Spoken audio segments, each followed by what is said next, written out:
Welcome everyone to the third round of Drift King of RTRiga DKRTR24. We are at the top 32. Things are hype. Look at Drift Chat in the semaphore. He's hype. He's bouncing with excitement. We're here. We're ready. Let's get ready to go as we have our drivers currently getting some practice runs in. We hope you have all had a good weekend, and it is Monday, but it's never a drowsy day here. So we are just waiting to get our first drivers to the line, and we will kick things off. As you can see, that semaphore is getting really hyped. A massive thank you to everyone who's been staying with us during the top 32, the practice qualifying, and who has stuck with us so far throughout the entire season. It's been an exciting time so far, and we are at the Witch Kettle at Biker Circuit in Riga. And yeah, it's gonna be a good one. So just bear with us while we let our drivers finish up the practice, and we will kick all the action off. As you can see there, all the cars looking absolutely stunning. 3DC 4.0 pack, alongside with custom liveries designed by our in-house team, and we do have some custom liveries from the drivers as well, to represent themselves in the way they want.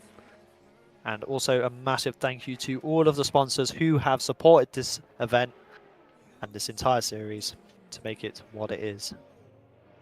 As you can see on the bottom right hand side, you can see all the logos flipping through. See it throughout the track, all the flags and banners.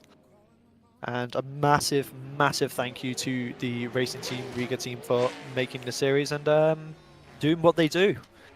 Without them, we wouldn't have this amazing event to be a part of and to witness. And there you can see Julius just in that S15, getting some practice runs in. It looks, I gotta say, the semaphore looks kind of adorable when it's bouncing around like that.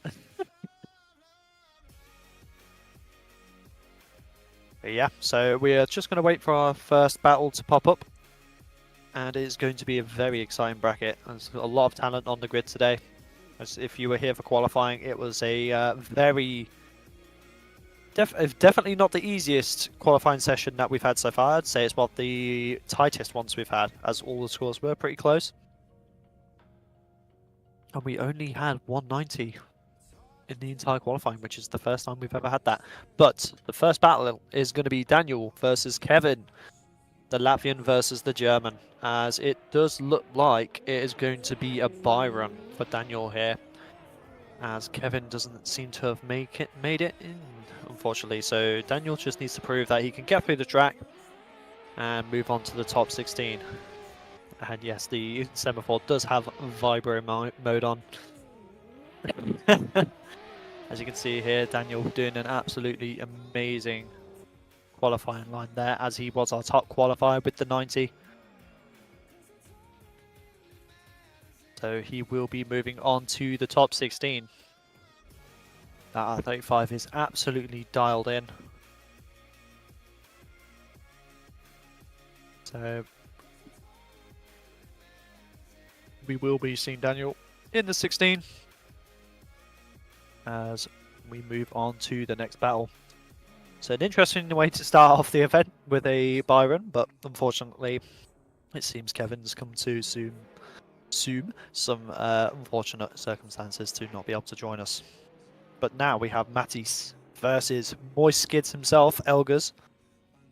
2 BMWs, 1 F22, 1 E46. Can the old still topple the new as we wait for the bouncing lights to go green?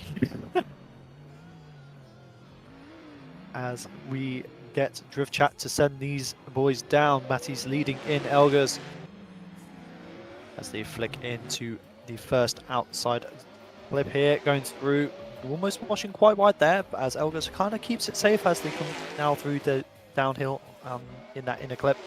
Doing a good job so far. Elgers playing it a bit safe on the proximity, but he does not want to make sure, he wants to make sure that he is not too close and getting too dangerous, as this is a very tight track to go on. As Mattis does a good job in the lead there, maybe just a bit too shallow inside but does a good job of bringing it back around here. As you can see, Helga's sticking with him though. Nothing too crazy, but also making sure that he's right there, doing what he needs to do. As you can see there, the Moist Skids logo on the side there. A good afternoon to or good evening from, depending on where you are. Good morning, whichever one it is, to all of you who are watching. This is the top 32 of DKRTR 2024 round 3 at the Witch Kettle. As we have Elgas now at the lead, Mattis in the chase. Will our in-house man himself, one of our sponsors, Moist Skids, topple the man that is Matisse, as they flick now into that first outside clip on that initiation, doing a nice job so far, and Matisse kind of keeping with him, almost cutting the track there going through that inside clip, but putting the pressure onto Moist Skids as they come around now into that final transition, doing a very nice job there with a lovely lead and a lovely chase, a very clean battle. And what a way to start it off. As you can see, the semaphore is still excited. He is definitely vibing. But as you can see here, those, if you weren't watching in qualifying, those inside clips that are red are not to be touched. They are the no-go zones. So if you do drop a tire into them, it will zero your lead. And that was a massive area of contention for qualifying, as we have both our drivers here getting ready for the results. We have Elgas on the left there, Mattis on the right. Beautiful stuff. Look at those cars. As we just await on the results, we hope you have all had a great weekend once again. For anyone who is just joining us. And do we have any predictions to who might take the top spot? That is something we want to see in the comments, as we do have a decision. So it's going to be left for Mattis, right for Elgas, who is going to get the first top 32 tandem battle, and it is going to be going to Mattis. Unfortunately, Elgas just not quite there in the chase, as close as Mattis, so congratulations, he will be moving on to the top 16. Unfortunately, our resident Moist Boy himself, it will have to sit back for the rest of the event, but he will be in the chat vibing with the rest of us, I can assure you that. Amazing driving from both drivers there for our first tandem battle, so we'll have to see how this next one unfolds. As you can see, a A90 Supra and an Evo 10 coming down the straight here, with Juan to lead in. Irek, I can never get these names right. Irek. So, ATDT against, I don't even know what this team is, but we have a Spanish man and a Polish man. So this is two very different areas of Europe coming against each other today, as the semaphore still is just having a rave. Must be the music on the stream. You must be tuning in. So as we just wait for our drivers to be sent down the line there. Two very lovely cars, and the Evo 10 is a very popular choice with this series so far. I've yet to spend time here in that car. As the lights go green, Juan now leading in Irek. As they come down the main straight, they now flick into that initiation, coming through to outside clip 1. Doing a very nice job so far, but Irek putting the pressure on that transition, almost bumper to bumper. Look at the proximity from Irek there, as Juan leads him into the last section where they transition now, coming around into this last outsizing clip. But almost Irek kind of falling behind there, but a very nice job from both lead and chase. Very solid first half of the battle. As you can see on the replay here, Irek kind of reeling him in as they transition. They're just right there, making sure he puts all of the pressure on. Wheel to door, almost wheel to wheel there as they come round.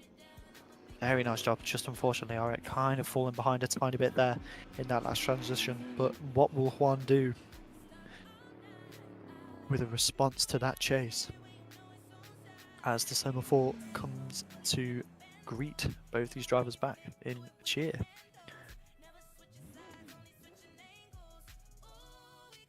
So now we have Irek leading in Juan. Evo 10 versus A90, two modern day Jap cars As the lights go green, the Evo 10 absolutely sliding through that chicane. As they come now into that initiation. Juan kind of going a bit shallow there, but trying to catch up. But as they come around, Juan doing the same as Irek does in that inside clip.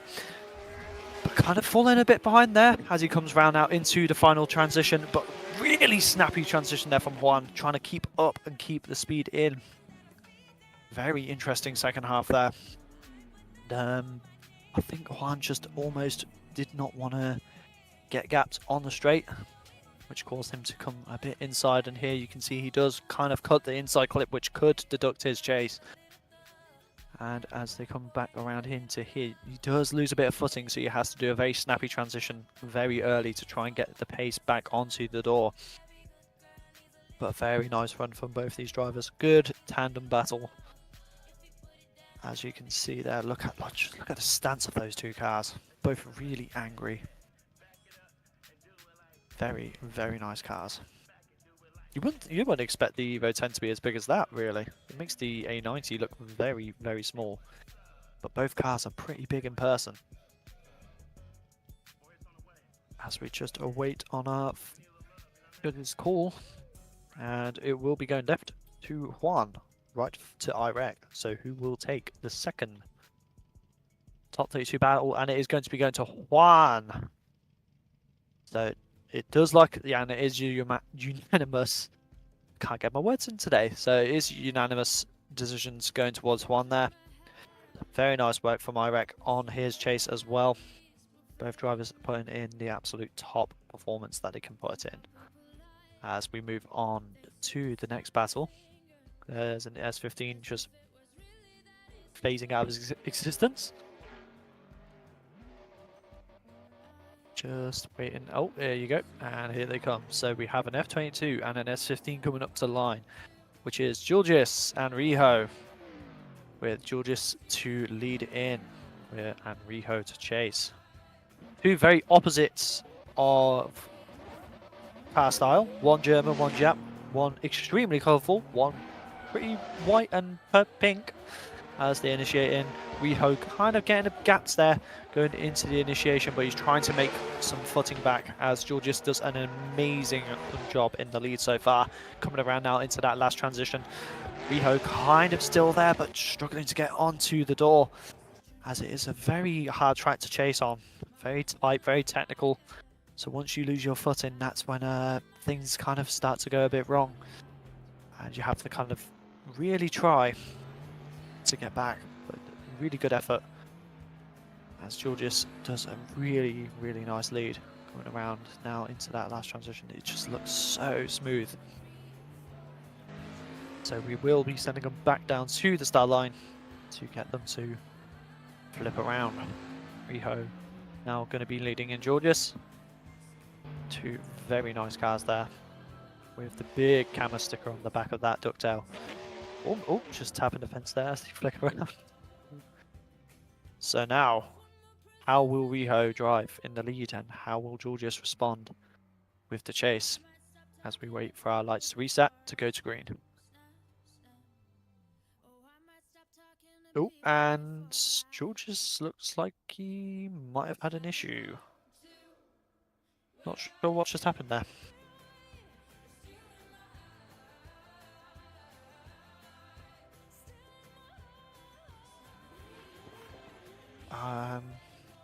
Not too sure what's going on. As they come back around in the wrong... Oh, are we doing a rerun? I think we might be doing a rerun. I think we're doing a rerun, so... so we are rerunning that first half of the battle. So Julius now is once again leading in Reho. As we come around into the first transition, Julius just absolutely leaving Reho behind as he tries to try and get that proximity back. But Julius just absolutely on a belter of a lead. Coming around into that last clip and across the line. Reho definitely struggling there once again. Could we get a little confirmation what happened in the first battle, Edgar's? From our main man himself, Mr. RTR himself. on just what happened in that first half of the battle to do a rerun, just for the sake of our viewers.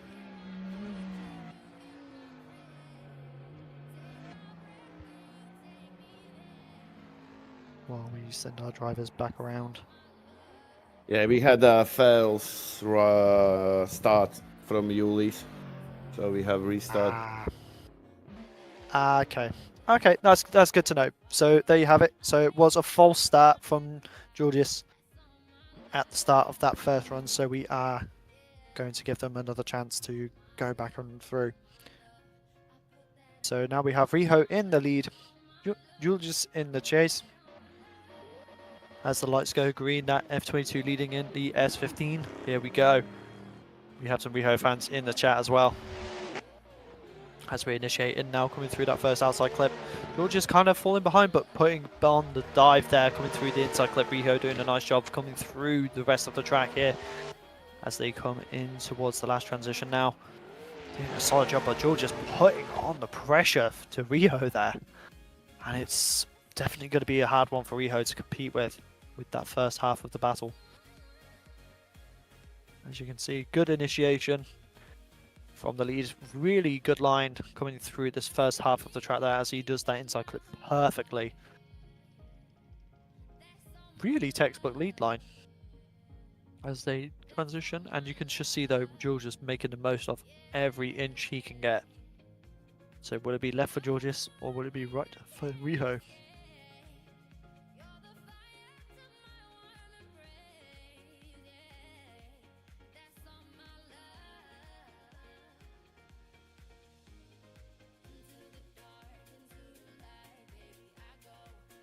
So we're just waiting, and it is a unanimous decision for Julius there going into the top 16. Unfortunately, Reho just not being able to get enough proximity in that chase. Doing a very good lead though. So a nice job there from Reho, and nothing to be ashamed of. So we will be seeing him hopefully in the next round, at round 4.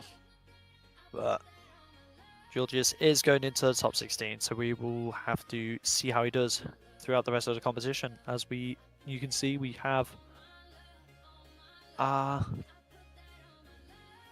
bracket here, and it is looking very stacked. So as you can see here, we will have Jack versus Lilian in the next battle, Rhythms versus Loic, then Luis versus Darius as striker, then Carl versus Armands to finish off the first half of the bracket. And then on the second half, you can see on the right hand side, going from the top down, we have Philippe versus Mix, Kevin versus Raina, Anestas versus Juan, Tristan versus Nikhil, Max versus Maris, Patrick versus Sin, Andreas versus Virgil, and Kristaps versus Gert. So a very interesting top 32 bracket here, as Daniel and Matisse will be seeing each other in the top 16, as well as Juan and Julius so far. So we just have our next set of drivers coming into the server now, with Drift Chat getting the semaphore ready. As you can see, they're all just trying to get all the runs they can get in before they send it out for the top 32. And as you can see there, that A90 with the Team livery. Darius striker. Oh, look at that PS13. I love that car so much. I've got a soft spot for the PS13. What do you guys think to the VDC 4.0 pack, and which one is your favourite out of the rest of, out of all of the cars in the 4.0 pack? Which is your favourite to drive, and what do you think looks the best?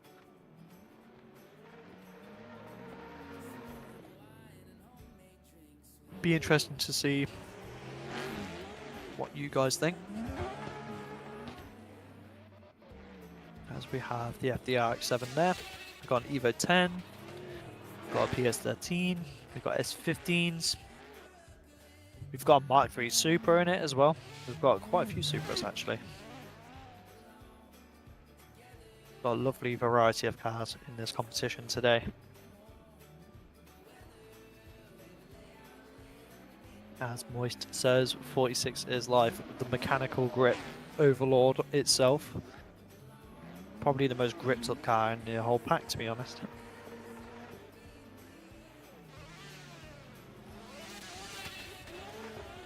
As you can see though, everyone's just really trying to squeeze in the best amount of runs they can get.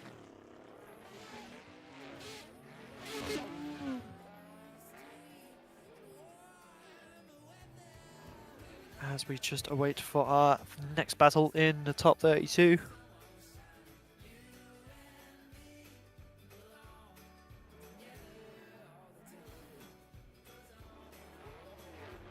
And it is going to be Jack versus Lilian as they come up to the line now. So we've got that BMW F22 against that Evo 10. Two very different cars. One that you would only really see in the rally, surprisingly. As the lights go green, Jack leading in Lilian here. Purple versus yellow. Very nice initiation so far there from Jack. As they go into first transition, Lilian kind of trying to struggle, almost struggling to get proximity in, but doing a very nice job of keeping there with Jack. As we come through to the last transition, Lilian put it on the door of Jack there. Doing a lovely, lovely job. It's very hard to keep with each other from the get-go, so you got to be right on there. A lovely run between both drivers. So Jack's definitely going to have to make sure he doesn't make the same mistake of losing ground at the start, or this could look like a one more time, but we will have to see. The future is not written. As you can see though, they're very locked into those lead lines, as it is very technical and very tight. As now we have Lilian to lead it, Jack. I've been very tempted to try and pronounce the last names, but I really don't want to butcher them.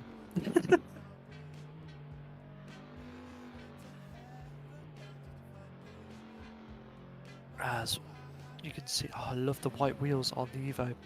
Does look very nice.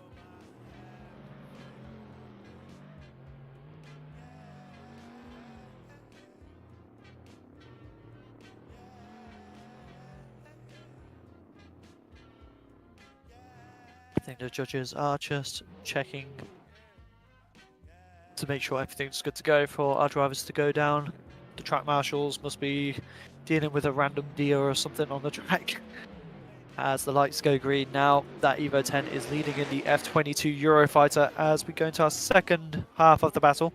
Jack going a bit too deep and pushing Lilian off the track there, making contact. I'm not too sure exactly who would be at fault there, because Lilian potentially was looking like they were going a bit too hard in, but at the same time, Jack, as you can see there, it's a very hard one to judge that. It's a very unfortunate end to the battle, so it'll be left for Jack, right for Lilian. As we can see Reho in the chat. Very nice work there, Reho. Did a great job. Hopefully we'll see you next round.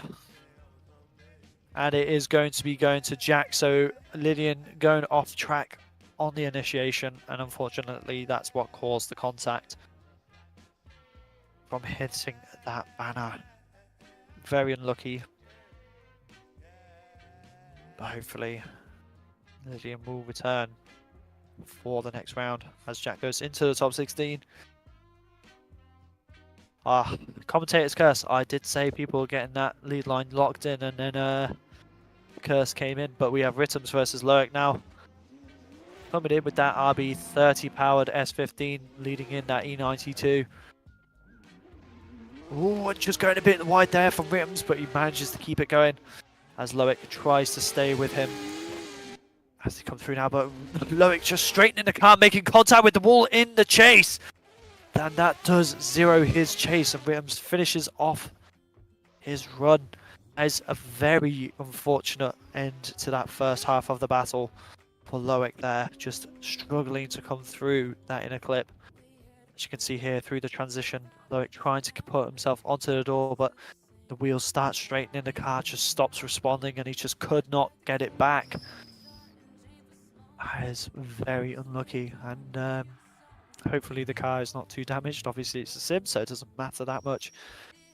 But I don't think he's going to be very upset with how that first half went. But hopefully he might be able to put a mistake in for him. He might be able to do a lead, and he's got to hope that Rittams makes a mistake as well. So as you can see here, the top 32 is definitely proving this layout is not easy. As Loic now leading in Rittams, doing that initiation nice and right as Rhythm puts it onto the door, transitioning nice and close to come through the inner clip. Now Loic making sure he does not straighten out, doing a very nice job from both of these drivers so far. Rhythm's making sure he's right there as they transition into that second last part of the track, coming across the line. And I do think Loic did come a bit too shallow into that last transition, which led him in towards that no-go zone. So that could potentially zero his lead as well. But we will have to see what the judges think. As you can see here though, coming through into that final section, and it looks like it is just a straight cut decision for the judges.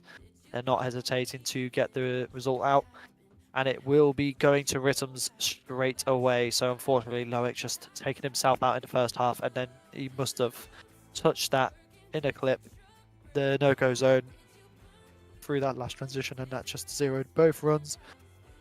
Very unfortunate for Loic there, but put up a good fight, did what he had to do.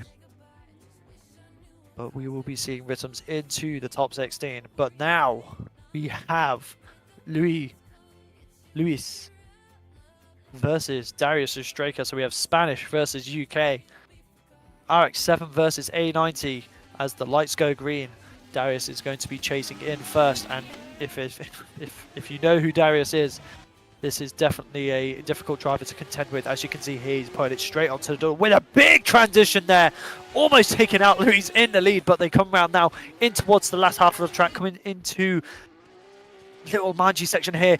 But Darius putting on the pressure onto Luis, doing a very nice job there. Beautiful lead, beautiful chase. This is what we want to see. This is textbook driving from both drivers here. Not making sure he breaks into the pressure of that chase. As you can see here, just that nice dive, putting on the proximity, getting ready for the transition. Absolute textbook driving from Darius there in the chase. But Luis, I don't know how to pronounce this one. Doing a very nice lead as they come across the line there. That was a great first run for both drivers. But now, who will emerge victorious from this battle, I wonder, as Darius now leads in that RX7, piloted by Luis.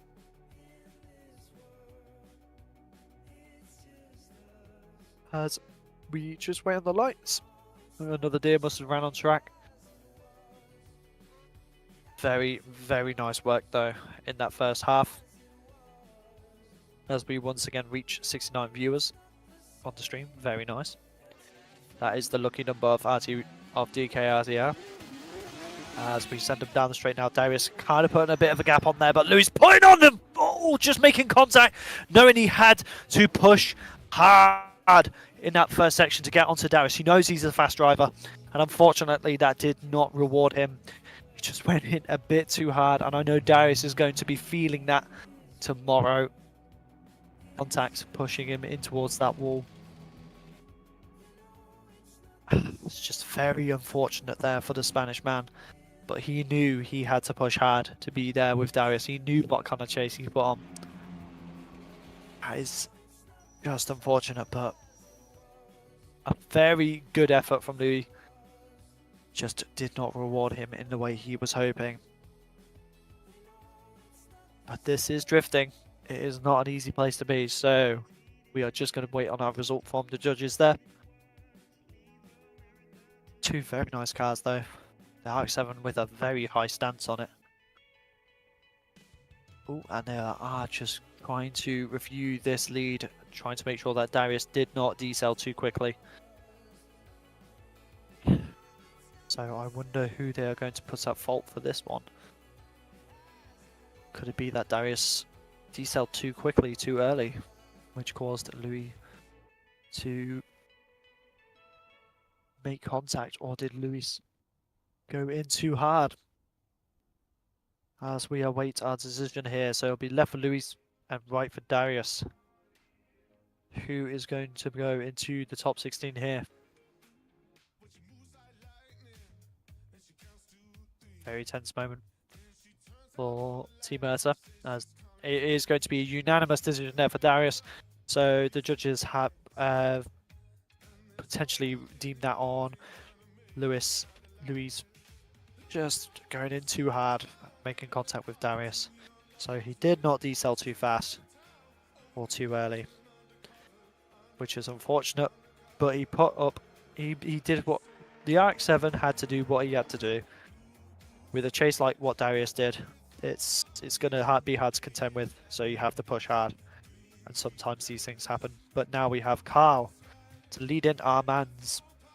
S15 versus S13, two very different generations of it, S chassis, but both very similar at the same time. As we have both of them coming in now, SR20 versus 2J. Very nice initiation so far from both drivers, but Carl just almost straightening up there. Having a bit of issues, as you can see, he's having a bit of internet issues at the same time, as well as that initiation a bit scrappy as they come around now into towards that last transition. Armands putting on the pressure there, trying not to get too close as he has got a bit of lag issues. So that is definitely an interesting one for the judges to look at the start. As you can see, Carl just trying to initiate in here. No contact has been made, he's just went a bit too wide and slowed down too quickly and had to try and recover it. Made it very scrappy at the start, and then as you can see here, just having a couple of little lag spikes, trying to keep the car going, just jittering a bit. Very unfortunate. So hopefully the second half of the run will be much cleaner.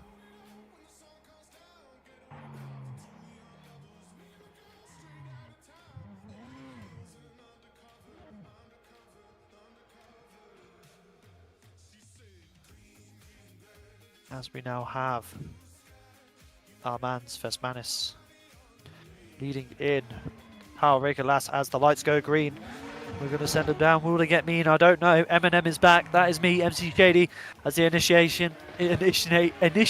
I can't do my English, but Carl making sure he does not make the same mistake this time. Armands doing a good job in the lead so far. As they come around now into that outside clip, coming towards the last transition. Carl putting on the pressure though, making sure he's there. That S15 is wheel to wheel as they go across the line. Armands doing a great job in the lead, but Carl putting on the pressure. Beautiful work from both of these drivers.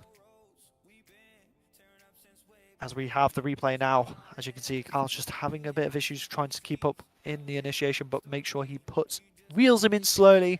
Just kind of slowly approaching his meal like a prey in the jungle. But this last transition here, just that dive, almost pushing Armands across the line there. So we're just going to wait for our judges' result now. So left for Carl, right for Armands, who is going to take this battle.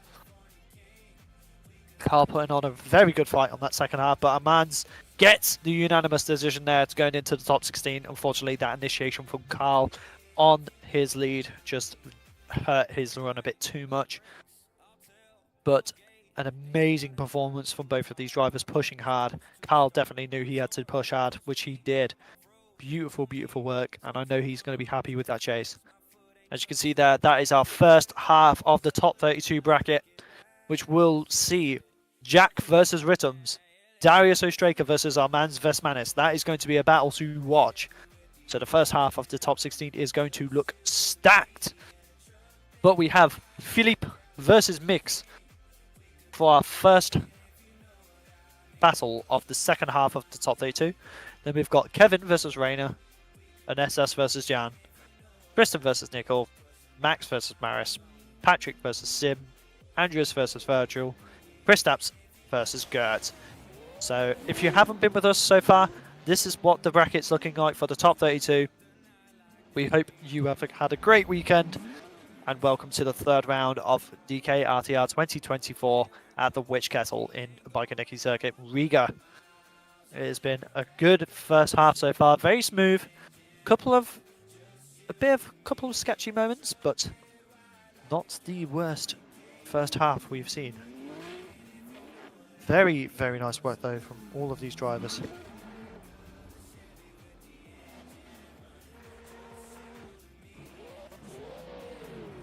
As you can see, our drivers are just trying to get as many practice runs as they can get. Once again, as the semaphore piloted by our main man Drift Chat and also one of our sponsors, should I mention.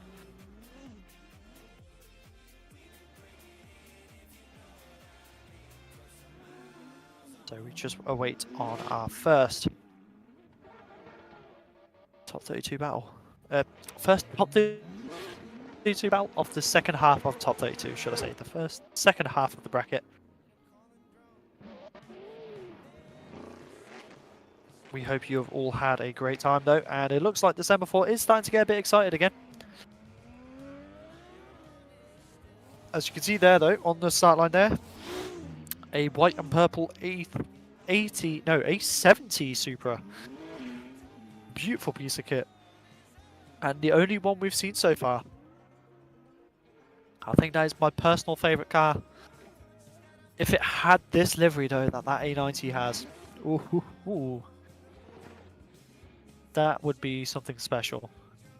Although I do love the A90 as well, I've got a soft spot for it. But the battles have been good. As it is there in the chase lane, as the pop-ups go up as he leaves the line. Love that. Beautiful car, beautiful, beautiful car. Not many people talk about them. They need to be spoken about more.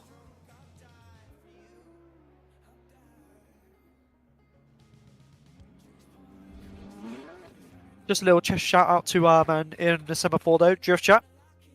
He has been working tirelessly as our lightsman for the past 2 rounds. And he is doing an amazing job. And if you want to keep up to date with a lot of real life events and videos, vlogs, anything related to professional drifting, please go check out his content through Instagram, YouTube, any of his social media platforms, as you can keep up to date with everything going on in the drifting world, professional drifting world. As we have our next set of drivers up, which is Philippe in that A70 Supra and Mix in the A90. So old school versus new school, both white and purple. This is going to be an interesting battle. Who can, which one of the generations can hang more than the other? As the lights go green, we have Philippe leading in Mix, as that A70 does have a bit of speed coming off that line though, as the A90 struggles to keep up, but almost going a bit too deep there. But Mix putting on the pressure, coming in really deep. Very nice driving so far from both of these guys as they come around in towards the last section of the course now. Look at the proximity for Mix as they transition now, just kind of falling about there, but Philippe doing a very nice lead there. Very interesting battle. Philippe almost putting a bit too deep here into the initiation, as you can see. Look, just dropping a wheel over that white line, but managing to keep it going. But Mix coming over the hill like a bat out of hell. Putting the pressure on. Look at the proximity there coming through here. Just getting a bit too close and almost got caught up in the transition, so you had to back off a tiny bit. But a very good first half to the battle. And look at that livery. I love that livery. I don't know why. I should have a soft spot for that livery. Just tickles me just right. I think it's the neon accents. That neon yellow accents, like the pinstriping around the skirting, the bumpers. Just looks good. It looks really, really good. So whoever made that, to the people who made that livery, props to you. That is stunning. And it's not too over the top as well. It's not that complicated, which is what I think stands out to me. It's liveries like that, they're not too complicated and they make it look good. As the lights go green though, we have Mix now leading in Philippe. A90 to lead in the A70, I almost said A80. But very fast initiation there from Mix as Philippe puts it on the door. But look at the transition from the Mark III Supra there as Philippe puts the pressure on as they come around now into the last bit. But Mix just touching the wall and making contact, and that does ruin his lead. Just pushing it too wide there. These boys are trying to go hard. So he made the livery himself. That is stunning. I really like that livery. He did a good job on that. But look at the chase from Philippe there. Mix doing a good job up until here. As you can see, he just washes a bit too wide and it unfortunately takes himself out. Very, very unfortunate there. But they're making it very easy for the judges as it's left for Philippe and right for Mix. So left for the A70, right for the A90. Very unfortunate there for Mix, but these guys are trying to push as hard as they can throughout the entire round, and it is going to be a unanimous decision there for Philippe, as he did a phenomenal chase up until Mix making contact with the wall. Just unfortunate, but we will be seeing Philippe into the top 16. But Mix, if you want to like make that livery for other cars, I want to see more photos of it. If you can send me delivery actually for that A90, just let me know. I really like that livery. As we have our next battle now, so it's F22 Eurofighter versus R33 Skyline. Once again, just another massive difference in cars, as we have Kevin leading in Raina. Two very different kind of styles of cars, two very different styles of driving, whereas we have the French versus the Estonian. As we just wait for our linesman Drift Chat to let these guys go and have some fun, get some doors. Do like the R33. It's controversial, but I think the R33 is the best looking Skyline out of all of them, besides the Hasuka. I mean, that's sacrilegious to think the Hasuka is the worst looking. That is the best looking. But from the R32 to the R34, the R33 just looks the best. As the lights go green, we have that BMW leading in the Nissan. I see initiate now in, but look at the proximity.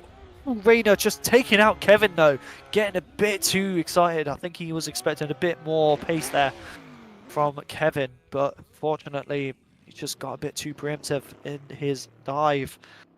As you can see there, the speed difference between the two. Raina's just trying to push it in there, but just not getting enough angle and taking out Kevin from the start. So we'll have to see what happens when we flip them around, and we're gonna see what happens with Kevin chasing in Raina. Will he get vengeance or will he keep it clean? Very unfortunate start there for Raina though. But as we've been saying during qualifying, this is not the easiest track to drive. It is a very tight and technical course, so you got to make sure that you are on your A game, and especially in the chase, as it is very tight. There's no room for error. As we just wait for Drift Chat to send them back for the second half of this battle. As the lights go green, Raina now leading in Kevin hosting. R33 versus F22. Oh, but Kevin's just going in a bit straight there. It's kind of taking himself out of the battle already, as he tries to make some pace to try and catch up to Raina here, as he does a really nice lead. So could this go one more time, or could it see an upset as he come across the line? Just very unfortunate start there for Kevin. Both making mistakes on the initiation. It's just catching all of these drivers out. As you can see here, he's just maybe left foot brake a bit too much, a bit of understeer, a bit of oversteer. Just not being able to get the car onto angle. Very, very unlucky. Both of these drivers are just not having a good time, it seems to be, in the chase. So who will it go to? Is it going to be Kevin? Is it going to be Raina? Or is it going to be a one more time?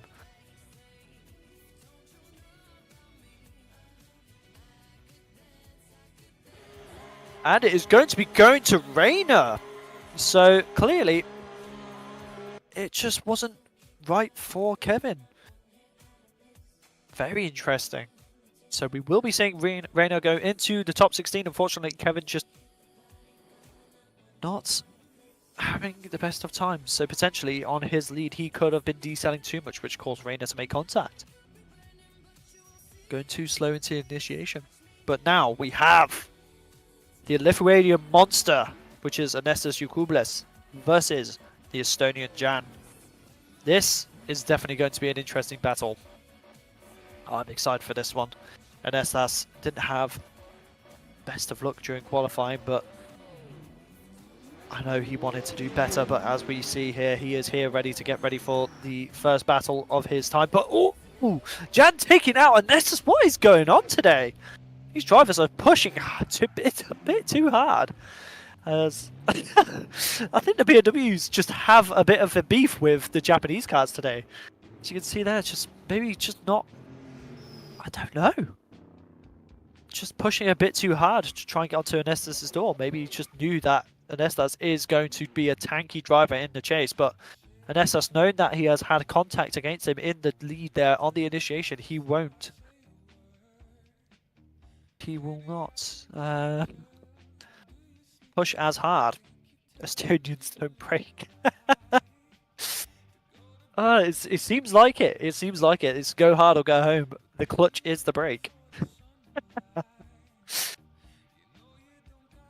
So we'll have to see what happens in this second half as the lights now count down to green. Jan leading in Anestas. Now as we initiate, as you can see, Anestas playing it safe. Not getting too close as they transition now. Anestas just being there, making sure he doesn't do anything too crazy. As Jan does a nice job in the lead so far. Ooh, almost. I can see that rear wheel just almost dropping there as they come across the line. Very tidy run there from Anestas. Just making sure that he didn't get too crazy, didn't make any contact, just hung there with Jan. Very calculated chase, but Jan doing a good job in the lead though. Very nice job. It's unfortunate for the first half of the battle there. As you can see, just that little dirt drop almost unsettled the car a bit, as the dirt can really put the car into angle. But who will take this battle? Will it be Jan or will it be Anestas? As you can see there, both cars looking pretty. As if you lot are into the memes, technically there's two BMWs in our faces. The argument of the A90 being a BMW always makes me laugh, because to me, if you use the same logic, the Mark IV is really a Yamaha, really, as the 2GA was developed by Yamaha.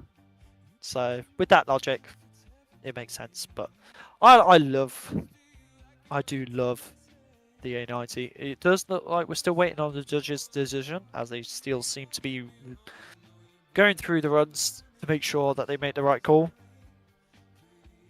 As we have Marku in the chat, we're doing where the vote overlay is. Currently, our judges are just making sure that they can get everything right.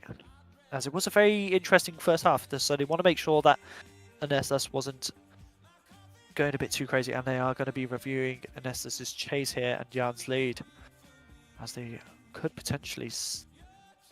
I'm just curious as to whether they're going to zero Anestas for going through the no-go zone like that to get onto the door. I cut in the track, but then I wasn't in a driver's briefing, so I'm not too sure how it is playing out for the chase when it comes to those no-go zones. So it is just about the same as what it is for me, really, but we do seem to have a decision, so we'll be left for Anestas, right for Jan. Will it be a shake-up to Team Erta today? And it is going to be going to Anestas Yukubulas. Unfortunately, Jan just making the contact in his chase, and it will see him out of the top 32. But we hope to see him next time at round 4. Very, very nice work there from Anestas, doing a very calculated chase to make sure that he didn't get too crazy. As you can see, the experience from Anestas is coming into play there, as we now have that A90, another A90 should I say, with Tristan piloting, the Polish man, leading in the Canadian Nikhil in that S15 with the 2J. As the lights go green now, we send them down the straight. As we kick this battle off, Nikhil kind of just trying to struggle. He is struggling to get the proximity, but he makes a nice big dive there. But almost falling back once again, but Tristan doing a very good job on that lead. But Nikhil just making contact there as he come through into that last transition.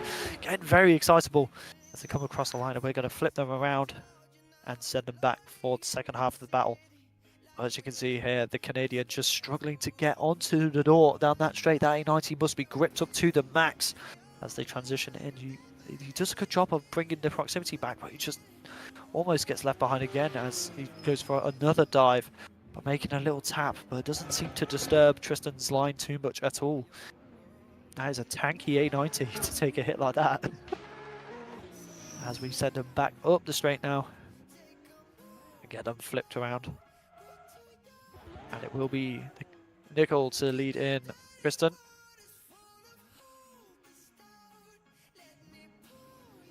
I wonder if the judges will see that contact and potentially dock the chase. But we'll have to see, as Tristan didn't actually respond to it.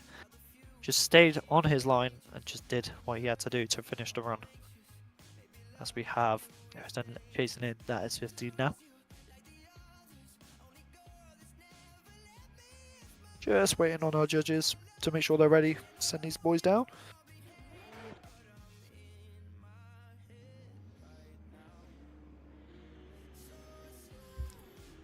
So now we have the lights going green. We have Nikhil leading in Tristan. A90 versus S15. 2J versus 2J. Or is it 2J versus B58? I can't remember if they kept the B58 in the Supra. Either way, two jump cars sending it sideways very nicely. Nikhil doing a good job so far in the lead. Tristan not getting a bit too crazy, trying to make sure he does not make the contact there once again. But Nikhil just getting close to that danger zone there. Very interesting into the battle. Hopefully, Tristan definitely playing it a bit safer than what he probably hoped to, but he had a much better initiation there than Nikhil in the start of the battle, but he does lose some ground there. Seems to bring it back. But as they come round into here, if you watch, there was a very early transition from Nikhil, which did put him towards the no-go zone. But will it be left for Tristan, right for Nikhil? Who will be taking this battle? And it is going to be going to Tristan. So Nikhil just touching that, maybe touching the no-go zone, and it must have deducted his lead quite a bit there. And he did make that little contact in his chase, but unfortunately he will be leaving the top 32 today. Tristan doing a very good job in putting himself into the top 16. Looking like a very good 16 bracket so far.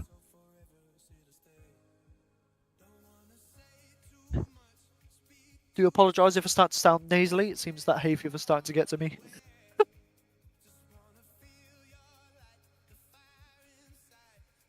So, for the second bracket of the top 16, we have Philippe versus Raina, Anestas versus Tristan. So we got two A90s against each other. But next is going to be Max Jaeger versus Maris. And I know the battle after that is going to be one for all of you to watch, which is Patrick versus Sim. I know there's a lot of fans for both of those drivers in the chat. The rest of this top 32 bracket that we're finishing off is very interesting. A lot of fan favourites.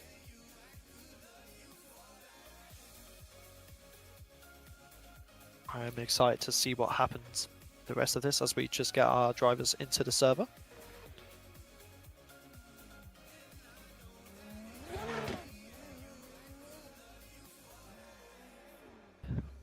Big thank you to everyone who's come through to watch this event. We wouldn't be doing it without you guys. And it does look like we're having a 5-minute break. So we will see you shortly.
So we are here, and welcome everyone to, if you're just joining us now, we are at the top 32 of DKRTR24 Drift King of RTRiga, round 3 at the Witch Kettle in Bikaniki circuit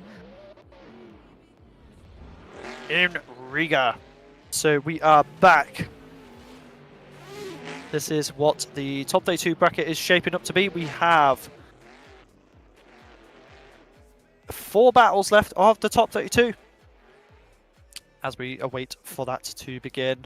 As you can see, the top 16 bracket is looking very stacked so far. Some big names, some big drivers. Team Urta's done some good runs so far with both Darius and Anestas in the top 16. Will they meet? We do not know, as they have a lot of challenging drivers to overcome.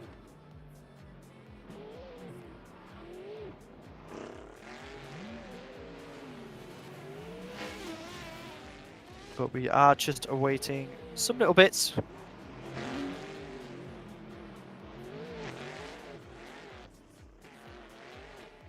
As you can see here, our drivers are getting some practice in before they go to do their battles.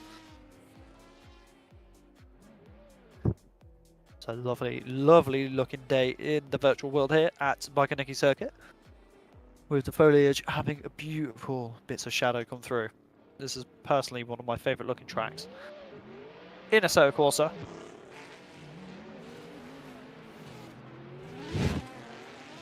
As you can see here, a lot of Evo 10s in this group, with Chris Stapsarasa there on the start line in the chase position.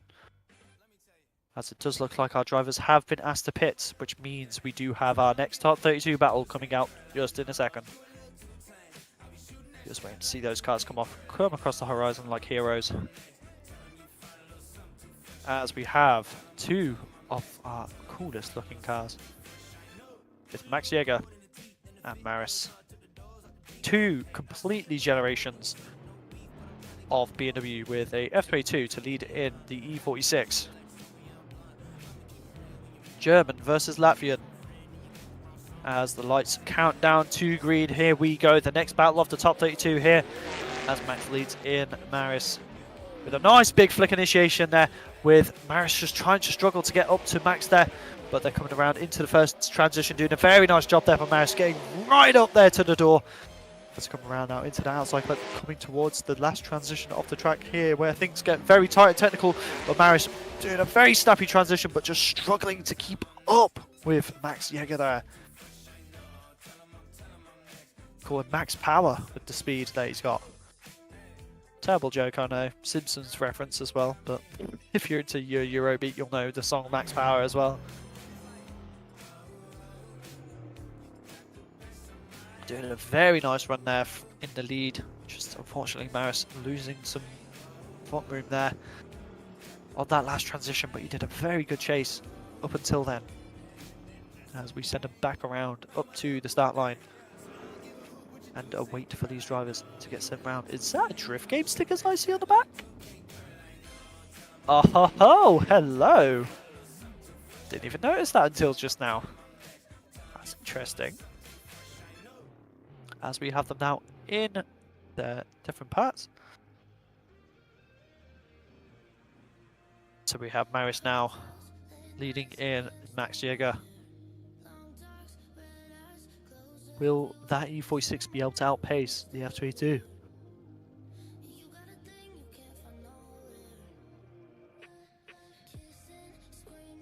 Just waiting on our judges to give it the all clear to send these 2 great drivers down for their second half battle.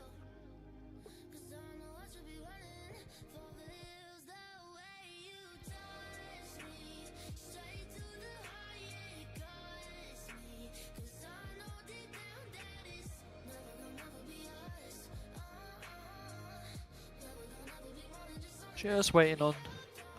someone must have... Who's let their kid run onto a track? Oh, we're just doing a quick light test. And not sure what's going on here.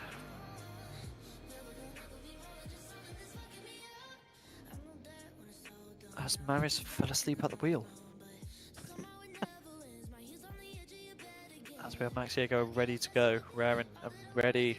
We trying to send the message to the Maris to stand up a bit better on the starting line, and it seems like he's in-game chat is not open. That's how we're trying to send the message. As in the rules, it said that the in-game chat needs to be open all the time. Of course, that is derived from the DCGP style as well. You and me have a lot of experience with that series, as he does now seem to be moving.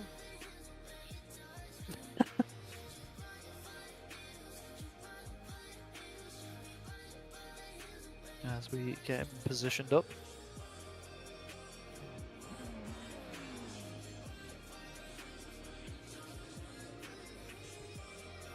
It must be the case of we are waiting for him to get him.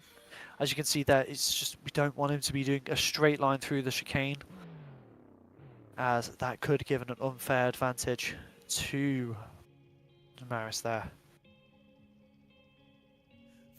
As Max is trying hard to get his attention.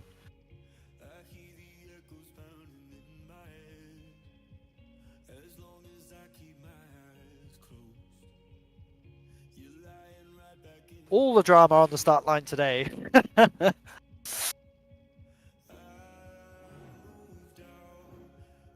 Ooh, we do have some movement, so I'm not sure what's going on here.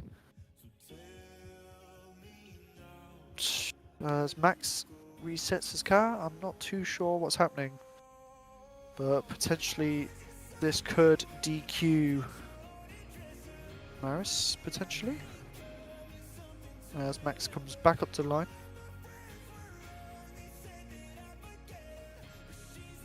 Oh, and are we... Oh, it looks like we are rerunning the first half of the battle.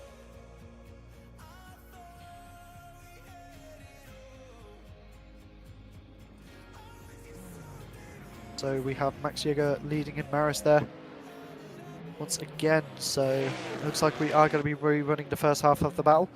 As Max does a nice initiation there, but going too deep. Oh, but Maris getting a bit too excited and resetting. I don't know what happened there. I know Max was going a bit too deep, but he wasn't on. He could have got back onto the throttle and potentially escaped the wall there. As you can see, going a bit wide, but he didn't get the chance to get back onto the throttle because Maris threw it in a bit too hard.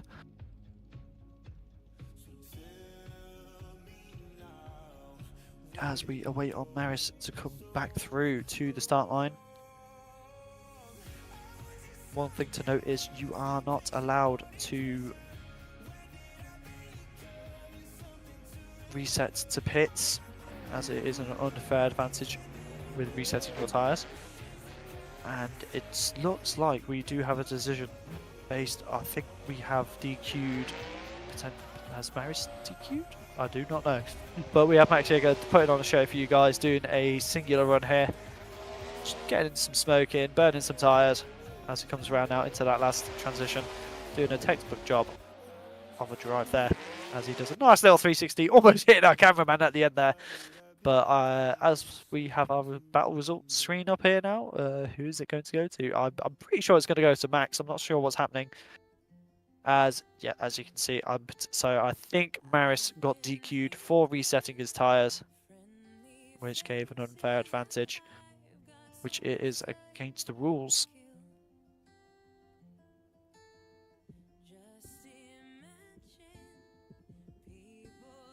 Potentially it could be that Maris is new to competition, so very, very messy battle there. But we will be seeing Max into the top 16.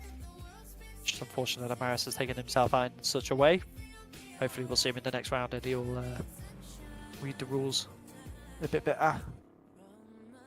As we now have Patrick versus Sim Fort, which is a very interesting battle here. Two very talented drivers, with Patrick in that Evo 10 and Sim in the RB30 S15. As the lights go green, Drift Chat sending him down the straight with number 281 to lead in. As the Estonian chases in the Polish round, but look at the angle going on there from Sim at the start. Almost taking him out, but he seems to hold it. As he comes round out into that big sweeper there, coming into that outside clip, coming towards the last transition. But Sim is right there with Patrick doing a beautiful lead.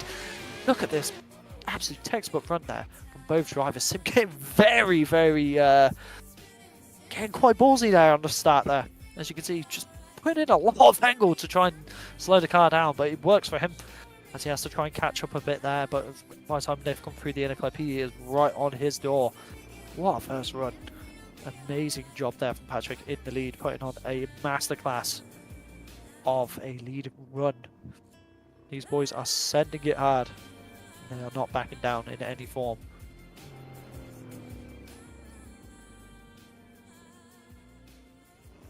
As we now flip these drivers around in synchronization there.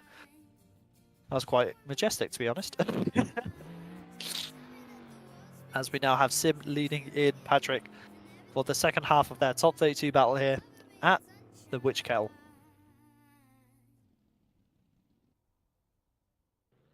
So we're just making sure our judges are ready to go.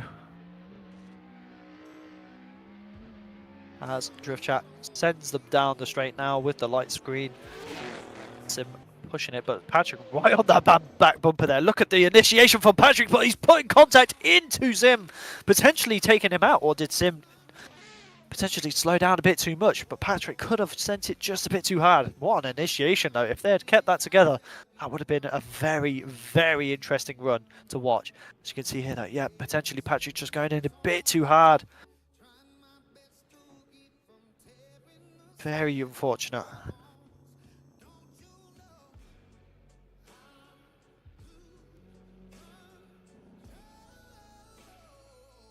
So we'll have to see what the judges say about that. And I think we got Maris in the chat there, just explaining what happened as Patrick gives us a wave with the bonnet. So as you can see here, they're just trying to get another view at what happened here. And I think it does look like Patrick goes a bit too hard in there. And could have taken out Sim, but then did Sim make any extra decels that he shouldn't have done? As both our drivers here give us a little wave, a little flash. As they know they put on some pretty hefty runs. Just unfortunately, the initiation for that second half was just not quite.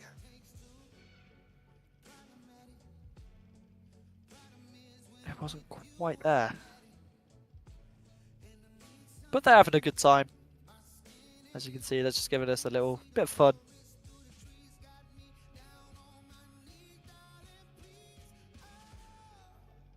As we are still waiting on the judges to see what happened. But look at the initiation there from Sim, putting on the pressure from the get-go. That initiation was very dangerous, but he made it work. As we have a decision. And it was going to go to left for Patrick or right for Sim. Who is going to take the win? I'm so good at rhyming. I should have a rap career. And it is going to Patrick. So could potentially Sim have just slowed down a bit too much going into that initiation, which caused Patrick to make contact. That is interesting, but amazing work from both drivers there. So it could be that Sim just bit too much of a decel which caused the contact. Beautiful work from Patrick and Sim, putting on an absolute belter of a chase.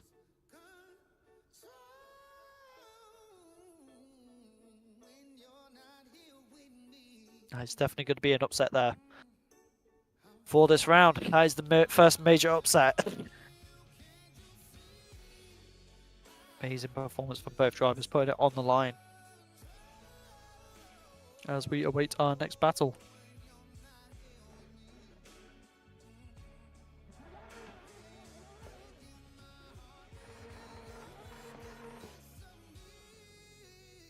As we have an S15 coming up now. to the start line.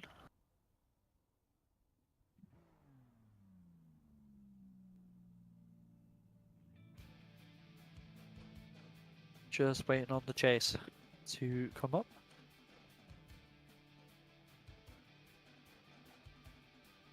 See, I said it was a very smooth top 32, but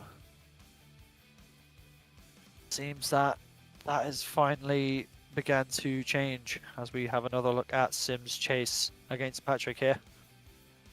So could it be that they are trying to make sure that one is correct?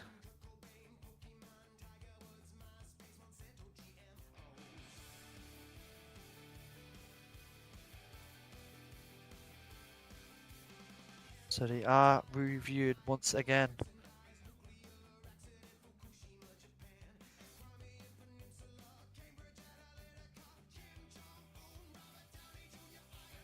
So there has been some deliberating there between the drivers and judges to make about that previous battle between Sim and Patrick. So they are going to be reviewing it once again. So this isn't actually a fight. The decision has not been fully made. So they will be rechecking it.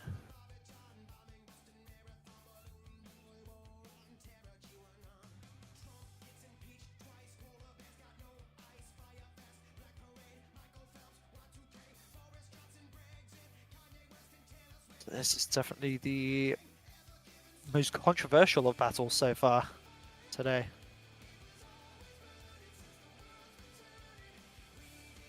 Like I said, not an easy layout, not the easiest track for the judges to base on, because that initiation is very hard.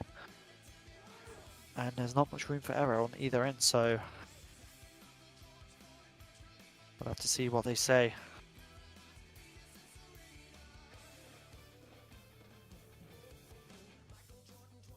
As we just await some deliberating and deliberation.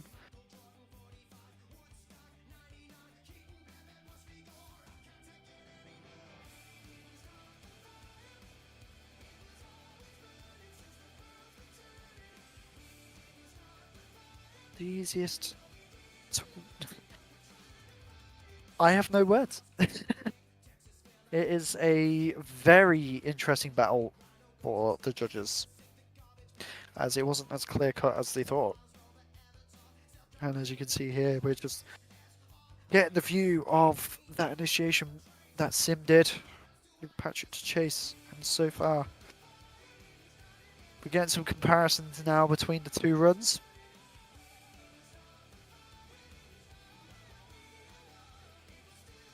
As Sim did a very big initiation there and put it onto the door, but I don't know, it's just a very strange battle to watch. It is, I think, the deciding moment. Oh, and it does look like we could have a change in vote. So left for Patrick, right for Sim.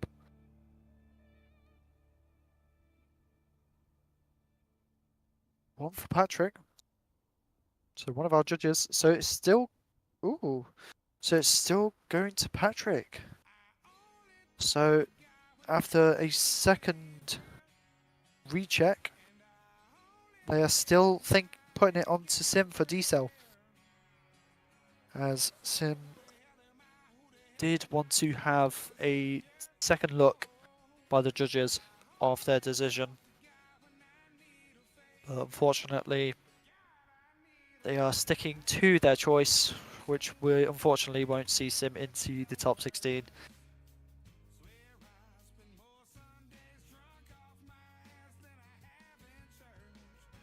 Very interesting call.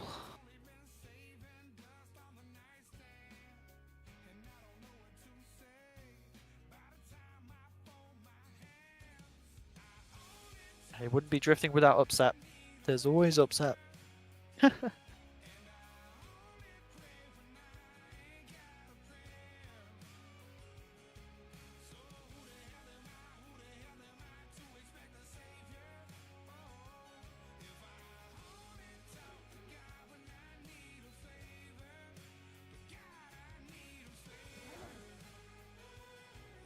Seems to be some more stuff going on. Oh, no. it looks like our next battle is coming out.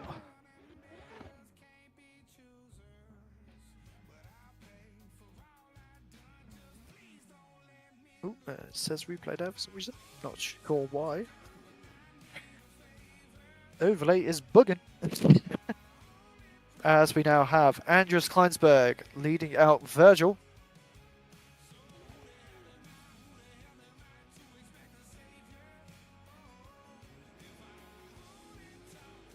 As we have S15 versus E92 coming in now.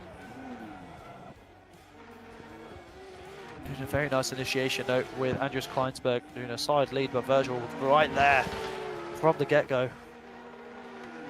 So coming around now into this outside. Doing the last transition, doing a very nice job there from Virgil, trying to falling away there. A very nice run between these two. So as you can see here, Virgil getting right there on the door with a nice transition. Doing a bit of a dive, coming through the inner clip.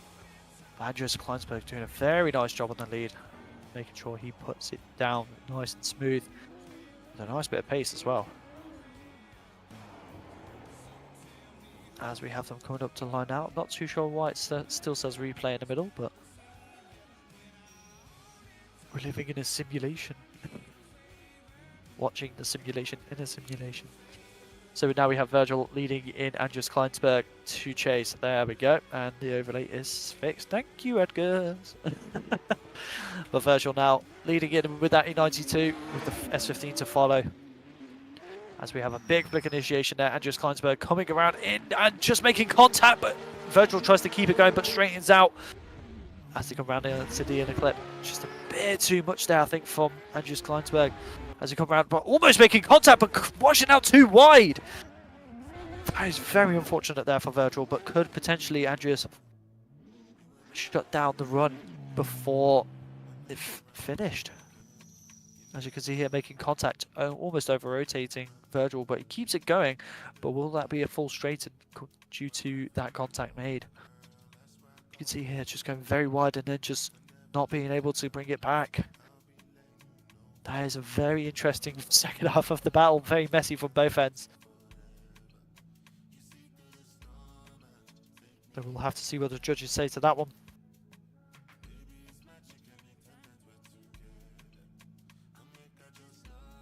Will it be left for Andreas, right for Virgil? Did Andreas make contact with that contact in his chase? Did he put Virgil off completely? Will that take him down? And it's going to Andreas Kleinsberg. I'm guessing that contact, because Virgil kept the run going, didn't zero his lead, and then Virgil did take himself off the track throughout the second half. So unfortunately, that has taken him out of the top 32. Not the way he would want it to go, but it is drifting. I don't think Andreas will be very satisfied with that win either, as it's not the best way to get the win. But we do have Kristaps Rasa now leading in Gert. We have Kratos leading in Gert, should I say. With the Evo 10, with leading in that S15 with the RB30. As the lights go green, we have Kristaps Rasa now leading in Gert. Two very good drivers in this series. I see a flick in now into that initiation, but Kristaps going too wide and taking himself out in the lead. Straight away, that is very unlucky. Very, very unlucky. As you can see here, this initiation takes no prisoners. It takes them out. Just going too wide there, dropping a tyre, not being able to bring it back in. Very unlucky. Gert just trying to stick with it, but obviously making contact after the ball was inhaling that Evo 10. As we have Kristaps making sure that the car can still drive straight. Making sure those drive shafts are still good. No lower arms are bent. As you can see here, was just getting another view of that initiation. So Gert is there, but just no reason that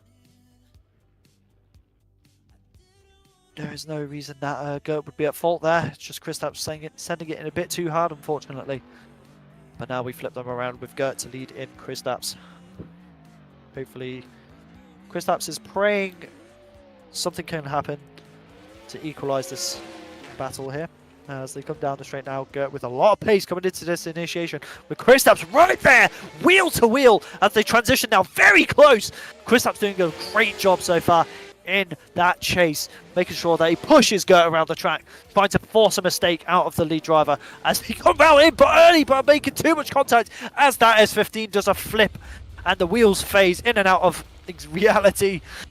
Oh, just a very unfortunate way to finish that battle. So Kristaps just getting a bit too aggressive through that section. He just clearly struggled to get through. As Gert does a very good job in that lead as they come round into that in a clip over the hill. But Kristaps is right there, putting on the pressure. But as you can see, as they come through, he just gets too aggressive and straightens out, and that causes Gert to come off the track. Very, very unfortunate end to the battle there. So if you did not know, Gert has now got a position in the circus with he's now stuntman for the circus. So if you want to go and see him doing some flips and tricks, that's the place to go. As it's going to be Kristaps or is it going to be Gert? Left for Kristaps, right for Gert. We have 2 for Gert, which is going to be seeing Gert into the top 32. So Kristaps just making too many mistakes throughout that entire battle. Unfortunately, just not on his best form, but we will be seeing Gert into the top 32. And Moist Skid's definitely seeing. Just got to deal with a merchant charge now. So, there is the top 32 finished, and we are now moving to our top 16 bracket, as it is now locked in, with Daniel and Matisse going against each other in the first battle of the top 16. Juan and Julius, Jack versus Rittums, Darius versus Armands, Philip versus Raina, Anestas versus Tristan, Max versus Patrick, Andreas versus Gert. Very, very good top 16 bracket there, but we will be making a 10-minute, we just are having a 10-minute break before we move on to the next section of this event. So make sure you go and grab a snack, grab a drink, and we will see you shortly. Thank you for sticking with us, as I will be going to grab a drink from downstairs quickly. So I will be back on the mic very shortly, as we will be answering some questions in the chat.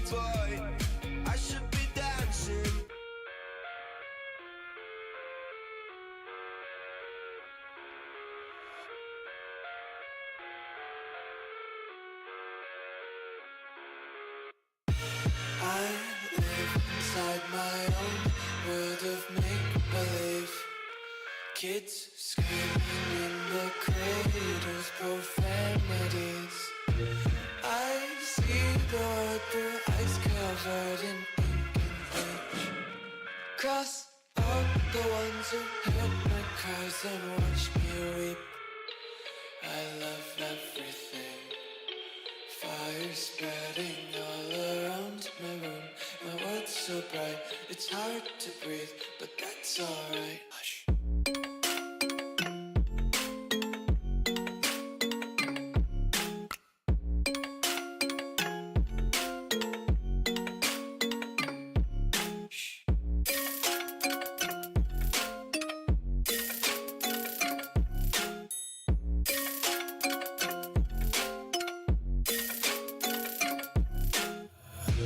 Take my eyes open to force reality. Why can't you just let me eat my weight in glee? I live inside my own world of make-believe. Kids screaming in the cradles, profanities. Some days I feel skinnier than all the other days. Sometimes I can't tell if my body belongs to me. I love everything. Fire spreading all around my room. My world's so bright, it's hard to breathe, but that's alright. Hush.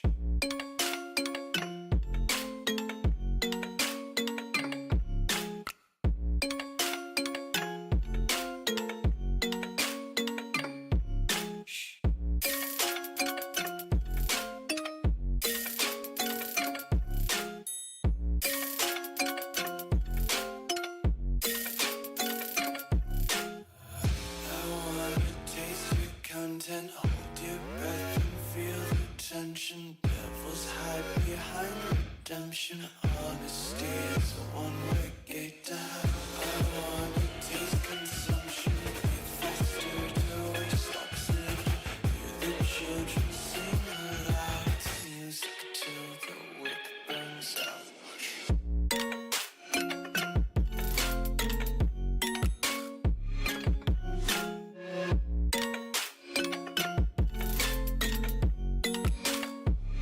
Just wanna be carefree lately, yeah. Just kicking up daisies. Got one too many quarters in my pockets. Count 'em like the four-leaf clovers in my locket. Untied laces, yeah. Just tripping on daydreams. Got dirty little lullabies playing on repeat. Might as well just ride around the nursery and count sheep.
So,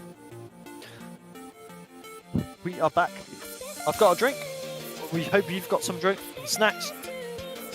We are going to be starting the top 16 shortly, but for the time being, it's just me and you guys. So if you've got any questions, or if you want to, if there's any topics that you guys want to speak about, let's go for it. While we have the time, we're here to chill.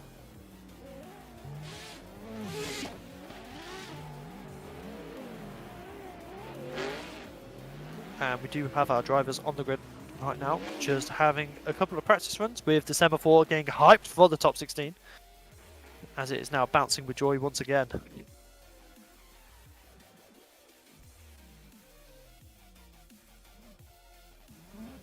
This is going to be a stacked 16 bracket.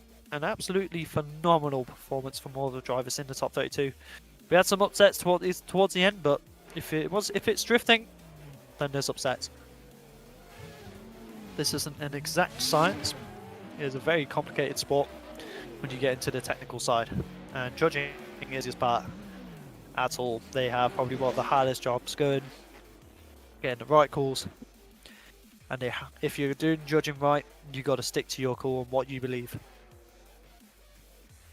So massive thank you to them. As you can see here, we have one of the previous battles here between Max and Maris. Yeah, a solid job between the two.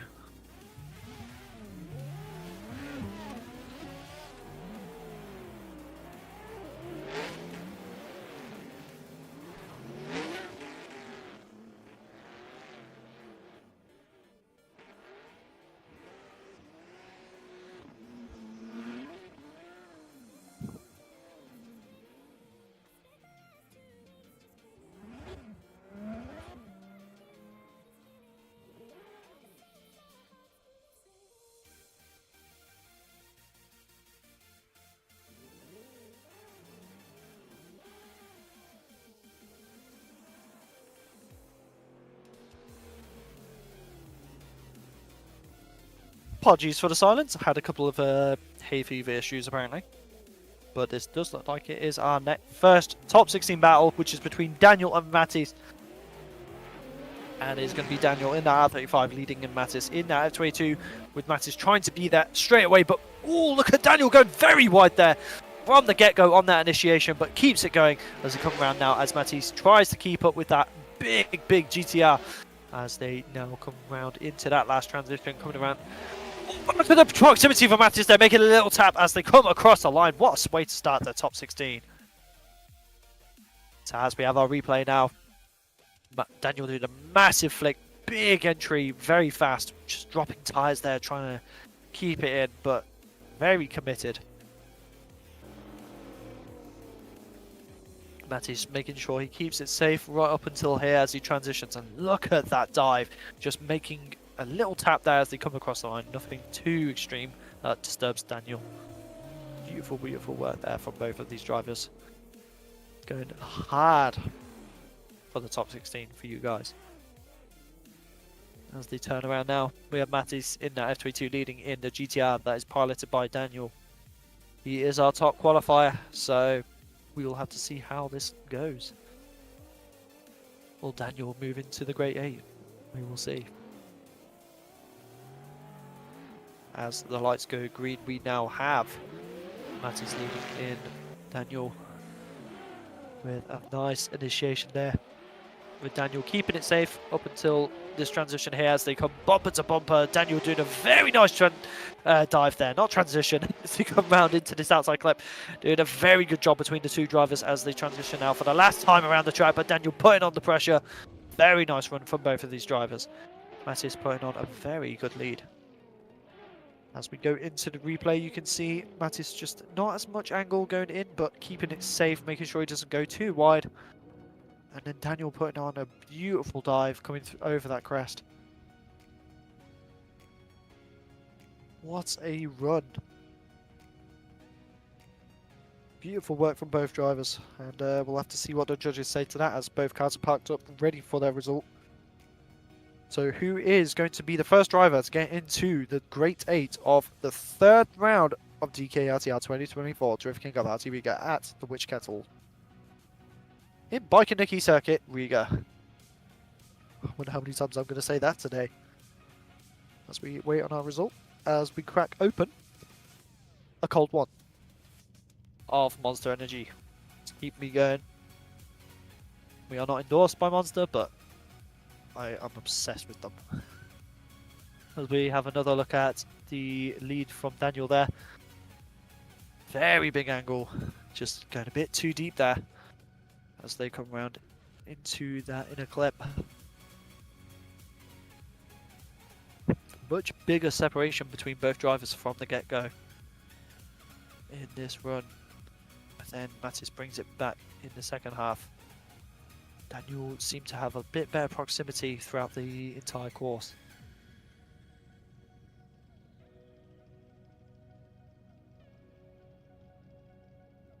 But then it was the drop of the wheels at the start for Daniel that could harm him as we go. Could it go left to Daniel, right to Mattis? Who is going to take the first top 16 battle of round 3? As you can see, there are 3 judges today. And it is going to be a one more time. It is the first one more time of the round. And it doesn't seem to be unanimous. Could it be? Yeah, it seems to be a unanimous one more time. So we will reset these boys and get them back to the start line as the judges could not find a difference between the two. So they want them to rerun and go again as they are back to the start line now. Daniel positions his car in the right way, the way he feels comfortable. There we go. So, another chance for both of these drivers as the lights go green. Daniel once again leading in Mattis for the second time in this top 16 battle set. As they do a nice big flick initiation there. Daniel going very, very nice into that first out fight as they transition now coming around. But look at Mattis going right there, almost wheel to wheel as they come around into this outside clip. Coming towards the last transition now, coming through. What's the dive going to be like from Mattis this time? But another knock, but he also takes himself almost out there. Crazy, crazy chasing there from Mattis. He is a man possessed. He wants to make sure he is there from the get-go. Beautiful stuff.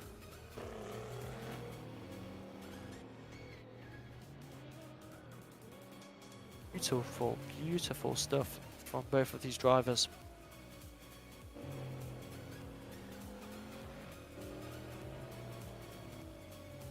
As we set them back up now. Crazy first run from both of them. The more these drivers drive with each other, if they get one more time, they will push harder. Ooh, almost making contact there on behind the start line. So Mattis did drop a tyre into the no-go at the end, so they both countered each other in that last battle as the lights go green. Now Mattis leading in. Daniel coming around into that initiation with Daniel doing a nice big initiation there, trying to keep up with Mattis, but Mattis is almost running away from Daniel this time as they come around now. Oh, but look at Daniel going too wide, almost taking himself out towards that wall. He's having to try and catch up, but making contact on that last transition as they come across the line. Very scrappy chase there from Daniel this time round. Very interesting last half of the battle there. As you can see, he's just kind of struggling to get up there, get the proximity, and he's fighting for it. But Mattis doing a beautiful job in the lead there. An absolute textbook. But Daniel just appearing out of nowhere. Like a bar of hell, like a missile. Crazy, crazy man. 2 Latvians going hashing it out on the track. In their home country, on their own turf. As we wait the judge's call. That was quite an intimidating thing to see an R35 come around the corner that quick behind someone. Very, very interesting battle to watch.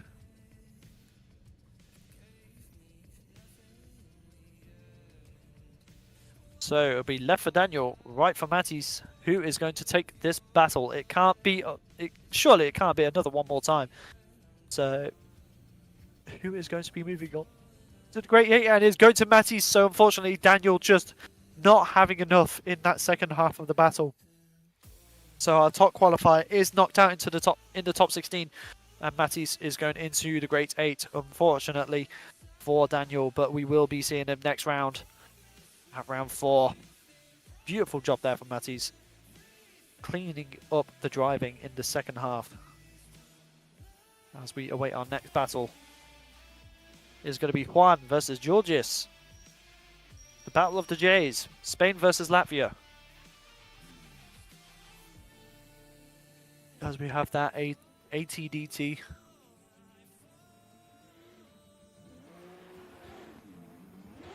liveried E90 leading in that 2J S15 as Juan initiates in nice and big there. George is kind of struggling to keep up, but as they come round into that transition now, Georgius is right there, putting the proximity on towards the door of Georgius's A90 Supra there.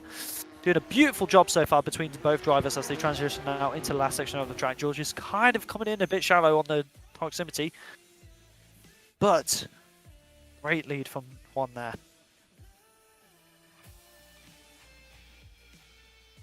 Beautiful first half of the battle. Georgius kind of making it a bit scrappy, trying to keep up, but doing a good job of it.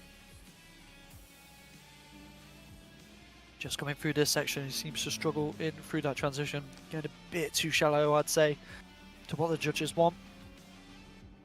But we'll have to see how this next part of the battle goes.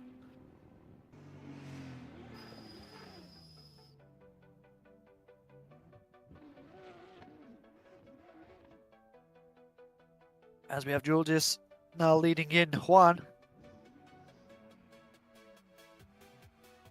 Was it a no-go or not? I have no idea.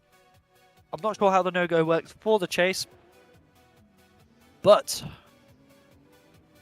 we'll have to see what the judges say at the end of this battle, as we now have Julius in the S15 leading in that A90 piloted by the Spanish man Juan himself, with a beautiful livery on that car as they initiate it now. Juan doing a very nice initiation there, keeping it right up towards him as they transition, coming into that inner clip now on the overcrest, doing a very solid job in the chase, kind of wavering in behind there, but gets a nice bit of bigger angle as they do the last transition. One there, wheel to wheel as they come across the line. What a second half. Juan doing the right initiation there, as you can see, just kind of straight lining and then just he'll dab with the hydro, getting it to angle and just going straight onto the door, not messing about. What an initiation. But George's, once again, as stated in the comments, doing a textbook lead as they come around off the across the line there, as they are now packed up, ready to get their results. Juan doing a great chase, but also Julius doing a great lead, and vice versa in the previous half of the battle. So we'll have to see what the judges think to that one, as we get another view of Juan's initiation. The first half of the battle.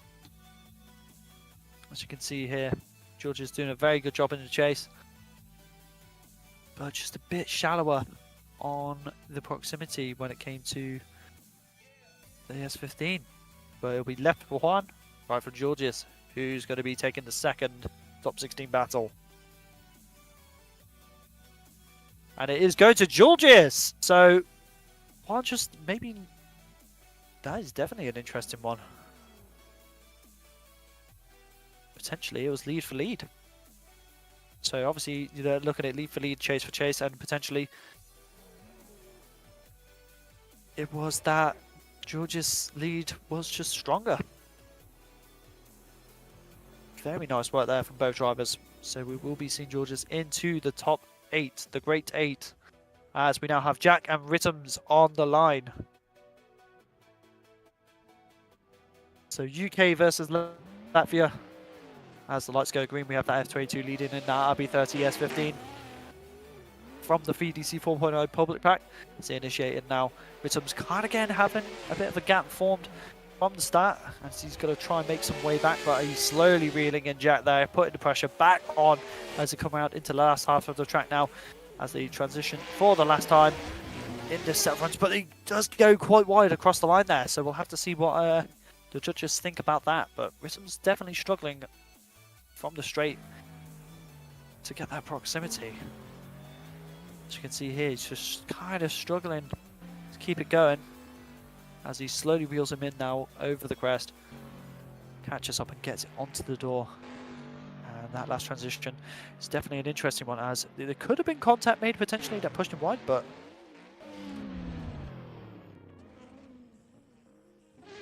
we'll have to see. So now we flip them around. Rhythms now leading in Jack. Two very good drivers here. And they are hashing it out to try and get that top spot today at round 3. As the lights go green now, Rhythm's leading in Jack. That RB absolutely screaming as it comes off the line. as they flick it in now for that initiation. Jack kind of keeping it back, but putting on the pressure from the get-go as they transition, coming across the crest now. Jack doing a very good job on that proximity as Rhythms does a very good lead line, kind of almost dropping it too deep there as they come around into the last transition. Jack doing a solid lead. Beautiful job there in the chase. Rhythms maybe potentially dropping a couple of tires in places, but it didn't seem to affect him too much. As you can see here, coming across, textbook first out clip as he transitions infinitely in a clip, just a bit shallower than what he could have been, but very nice job regardless. But then drops a tyre there and it almost washed him wide, but he kept it going, and then just drops a tyre here and goes wide again. So we'll have to see what the judges think to that as we wait for a decision. But very nice run from both drivers. Very good battle overall.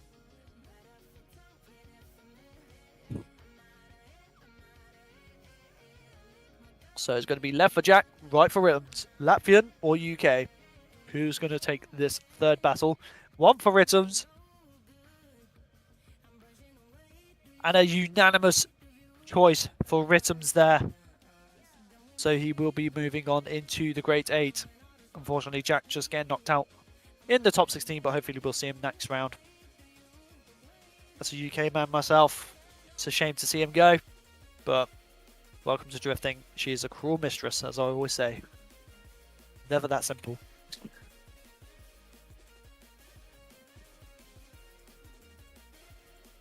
I think Andreas in the comments makes a good point. It could be a funky initiation from Jack there.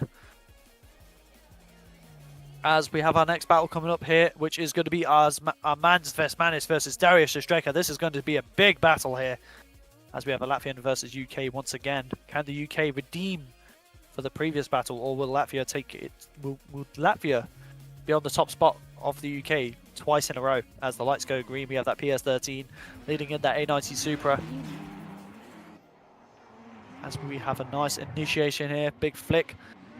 Darius making sure he doesn't get too close as he transitions now, slowly reeling in Armands, putting it on the door right there, doing a very nice chase so far. Armands doing a solid lead as they transition now, going towards that left outside clip, but Darius putting it right there where he needs to be. Vestman is doing a great job in the lead, but Darius is definitely putting the pressure on. So Armands is going to have to put on a very, very good lead. Very good chase, should I say. Not lead, he's just done lead.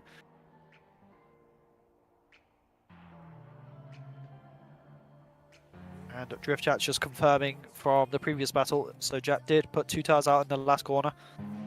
So that does make a lot of sense. I did notice that he did go very wide. As we have these two boys now turning around with Darius to lead in Armands. And Vestman is not a bad driver at all. Of course, Armands is definitely one of the heaviers in this series, as well as Darius. So this is a battle of titans here as the lights go green at A90 now. Team Erta leading in Armands Vestmanis as they initiate in towards that first outside clip, doing a very good job so far. Armands not getting too crazy, just like Darius at the start, but kind of struggling to keep it going, but he manages to slowly reel him in. But Darius is doing a very quick lead run, but Armands coming around, getting the pressure on as he comes around in towards that last section, but definitely just struggling to get the proximity going. Darius did have quite a bit of speed going. Very good job from Armands Vestmanis there, though, in that chase. Not the easiest man to chase at all. Darius is a fast driver, and I think he knew that. As you can see here, coming around, makes a nice big dive there as they go around for that transition. Just struggling to keep it going. Very nice run from both of these drivers. I don't know where Mans has gone, but Darius is ready to receive his lovely result. I don't know what happened there. My brain just did not brain. Beautiful job from both drivers, though.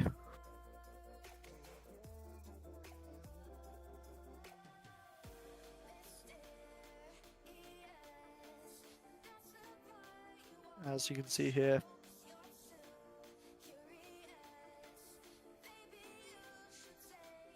Darius doing a great job in the chase. Armands doing a textbook lead.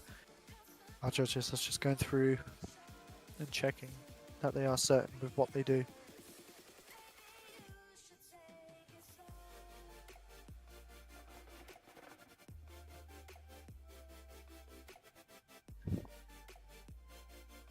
Oh, and there's Armands. So I don't know where he went. As we have him there. We have both drivers now.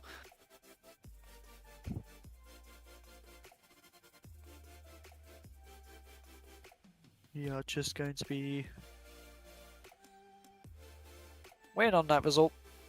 Very interesting battle though. So it'll be left for Darius or right for Armands. Ostraka or Vesmanis. Who is going to take this battle?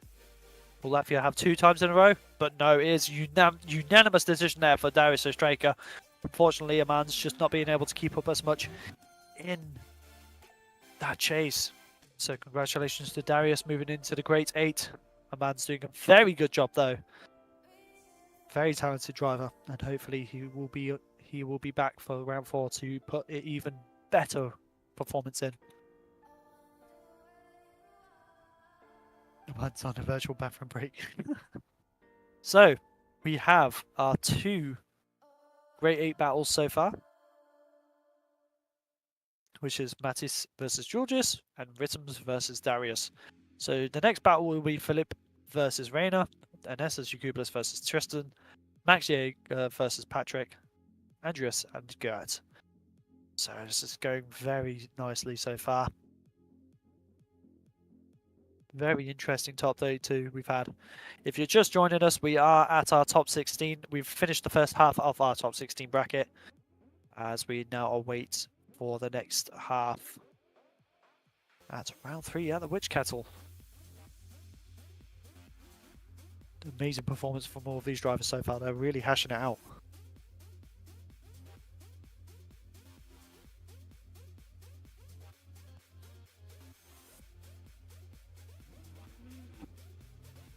So we're just waiting on the drivers to come into the server.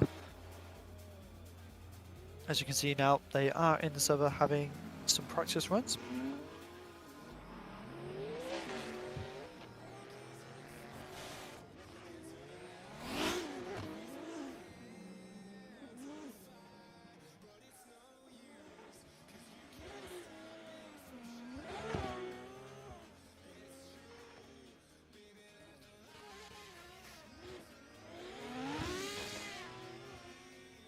And you can see there we do have the Andreas versus Virgil battle from earlier on.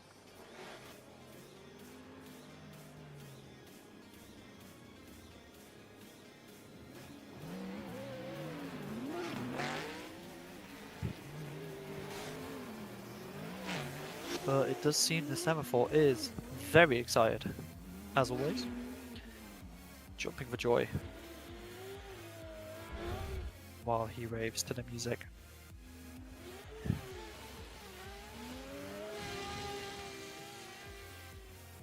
And another review of the Gert versus Kristaps battle. Just for a reference of what's happened previously in the round.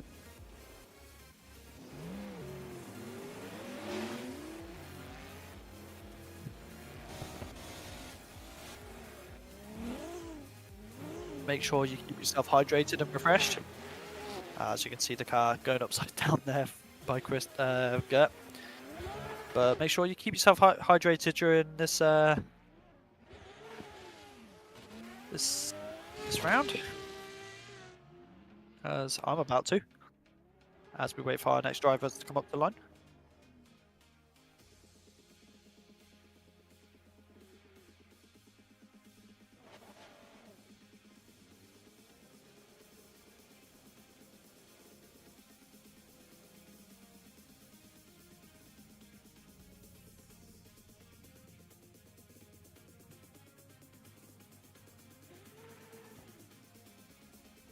So now we have Philippe versus Raina, A70 versus R33. And here we go as we send them down the line. Into that initiation. Doing a very good job so far from Philippe. Raina kind of struggling to keep it going. Trying to keep up with that A70. It seems to be a very fast car in this layout as he comes in and puts the pressure on now as they transition into that last section. Coming across the line, but Raina definitely getting a bit scrappy in that chase. And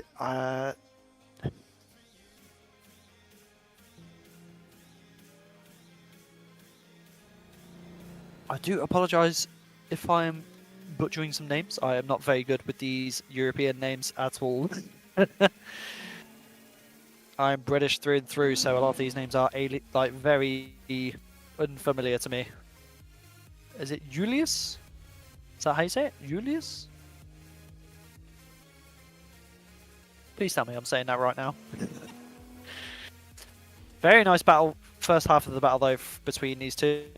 Just unfortunately, Raina struggling to keep up with Philippe, as that car is very quick.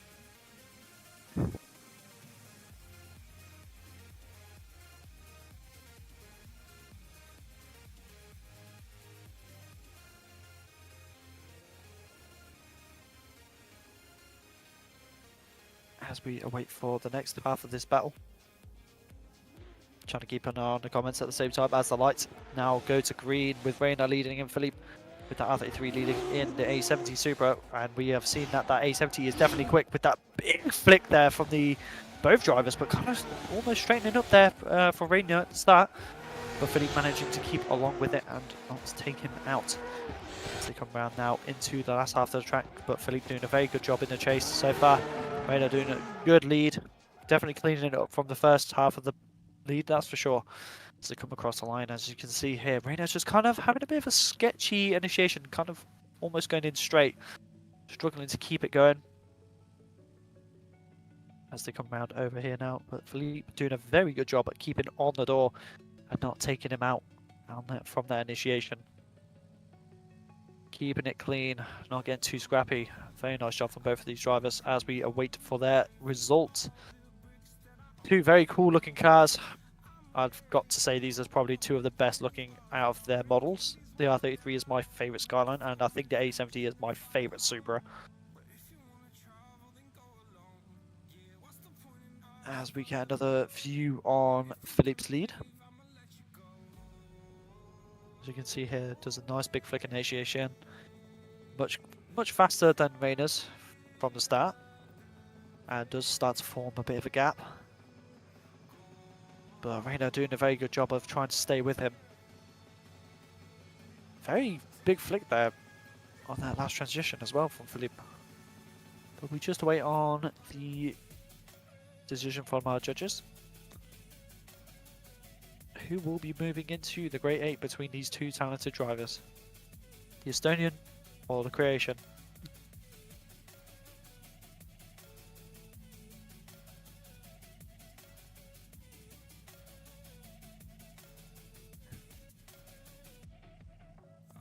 And we do seem to have a decision between, will it be left for Philippe or right for Raina?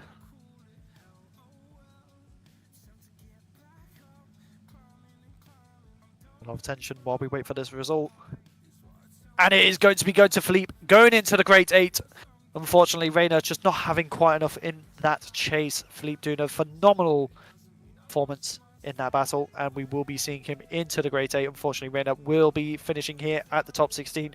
But hopefully, he will be joining us back for the for the fourth round of DKRTR.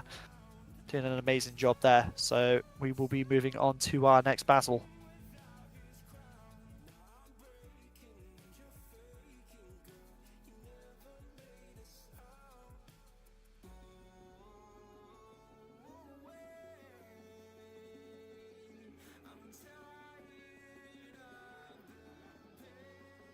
Just waiting on our drivers, our next battle to come up to the line.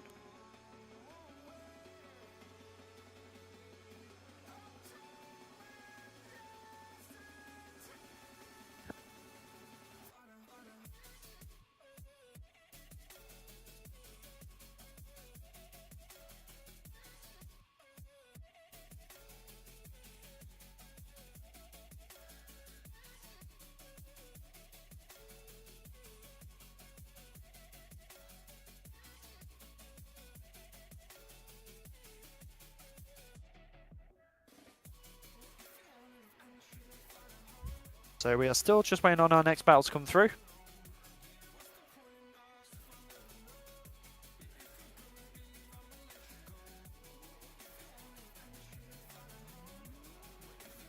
As it will be Anestas Ukublas versus Tristan. So this is another massive battle between the A90s.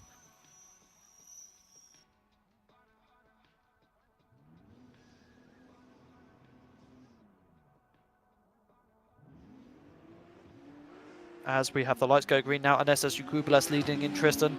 With the Team Urta A90 kind of gapping him from the straightaway. As they initiate now, Tristan trying to get back onto the door of Anestas there, but doing a very good job of pulling him back and reeling him in like a fish straight out of the ocean.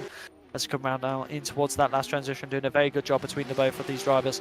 Anestas coming across the line. Very nice run there. Very nice lead.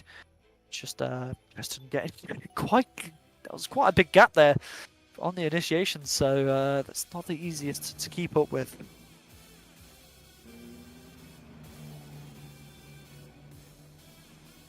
Unfortunately, that's not the easiest for Tristan to keep up with.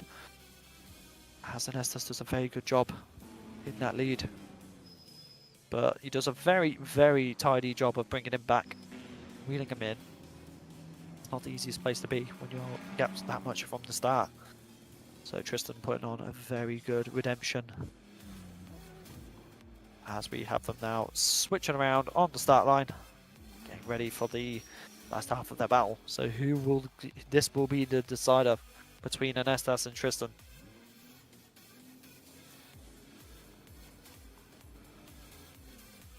As we have the lights now going green. As we have Tristan leading in, Anestas Yukubulas here, as Anestas goes really quick into there and takes out Tristan. Very uncharacteristic for Anestas there. I'm not sure what happened. Very interesting thing to happen there. Just, I think he could not, maybe his handbrake potentially could have stopped working.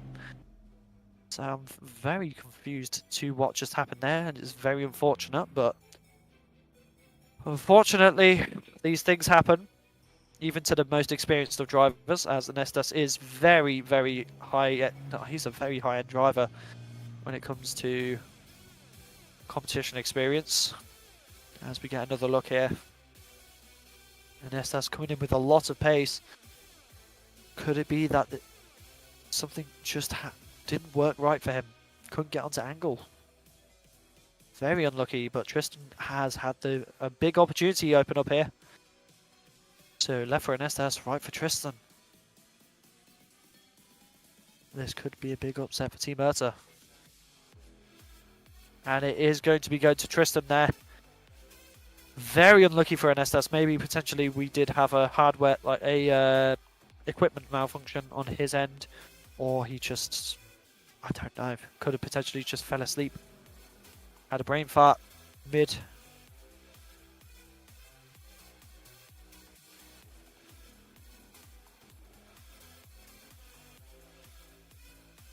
Yeah, it's very unlucky.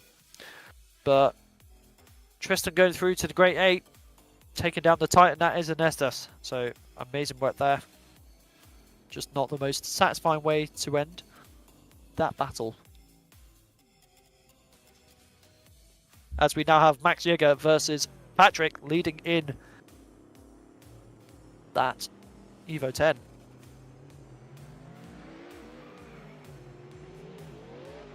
And now we have that F22 leading in the Evo 10 with a nice bit of a gap there, but Patrick doing a very good job, but all taking out Max. It's all going down at the initiation now. Could it have been that Patrick just got too, needed to try and catch up a bit too much, as you can see here, just a lot of momentum. But then Max did look like he had a big decel there. So could it have been that Max Jäger had too much of a decel going into that initiation, trying to make sure he didn't go too wide? We'll have to see what the judges think after this second half of the battle, as the replay curse seems to have returned into the middle of the screen. And there we go. See how the stream manager is doing an absolute beautiful job. He is quick with it, as we just await for the second half of the battle to take underway, as the 7-4 hops in joy, as we get closer and closer to that final. But for now, we're going to have to get through the Great 8, as we have Patrick leading in Max Jäger now. Mitsubishi versus BMW.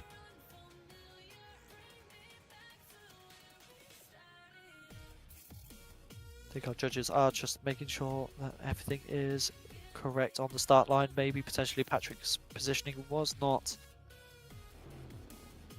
correct, but now the lights go green and we are going to send them down the straight once again for the final time in this battle, with Max Jaeger now chasing in Patrick as they come in very deep, but Max getting a bit caught up there as they come around into that inside clip. Max having to bring back that pace, but he seems to get there right onto the door of Patrick as they come around, but he's getting lost in the smoke once again, just having a bit of a difficult time while taking Patrick out at the back there. So Patrick doing a very good lead, but Max just struggling to keep up as he went a bit too hard into that initiation.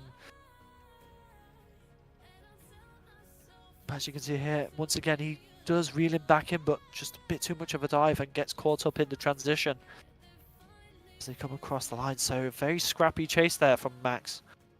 Patrick doing a good job in the lead. So we're just going to wait on what's happening. Oh, we're just going to get another look of the first half of the battle. As you can see there, I don't know. As we have a decision though, left for Max, right for Patrick, who is going to take this top battle into the Great 8. Top battle? Top 16 battle into the Great 8. As we just wait on a decision there from the judges. And it is going to Patrick, so Max Jaeger did potentially just decel too much going into that initiation on his lead. And Patrick doing a very good job there in the chase. I should say he did a good job in his lead as well, actually.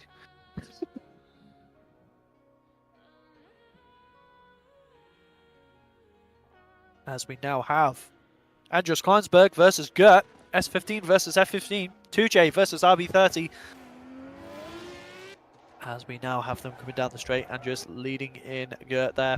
Gert, ooh, but Andreas are going too wide, taking himself out in the lead. This initiation is not taking any prisoners today. But as you can see, Gert was a bit shallow on the angle, but he knew he was going too wide, so he had to try and bail out. Unfortunately, Andreas just not being able to redeem. Very unfortunate there. But now we have Gert leading in Andreas, so could Andreas have the chance to bring it to an OMT? We will have to see. As the semaphore bounces with excitement as the lights turn green. Gert now leading in Andreas Kleinsberg. The nice bit of pace coming through here. Very fast initiation. Look at Gert. Look at the speed. But Andreas goes straight into Gert, taking him out in the same place that he took himself out in the first half of the battle. Oh my word. It is definitely this initiation is not taking anyone lightly.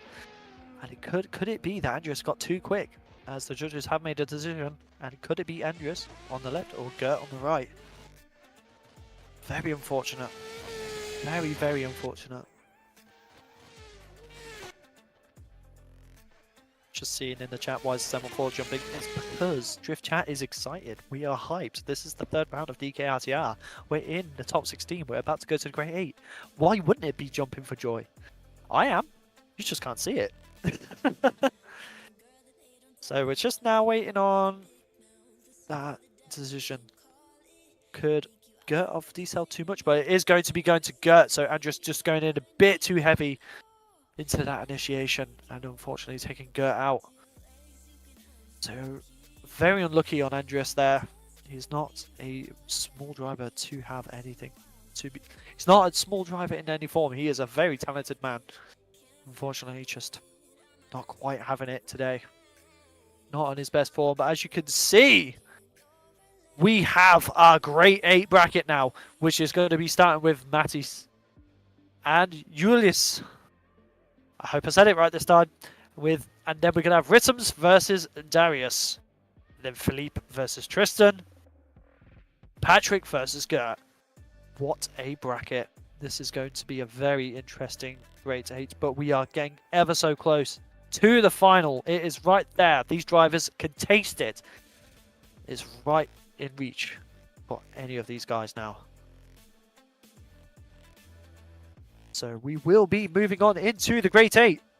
So we are just going to get our drivers reset into the server, ready to go.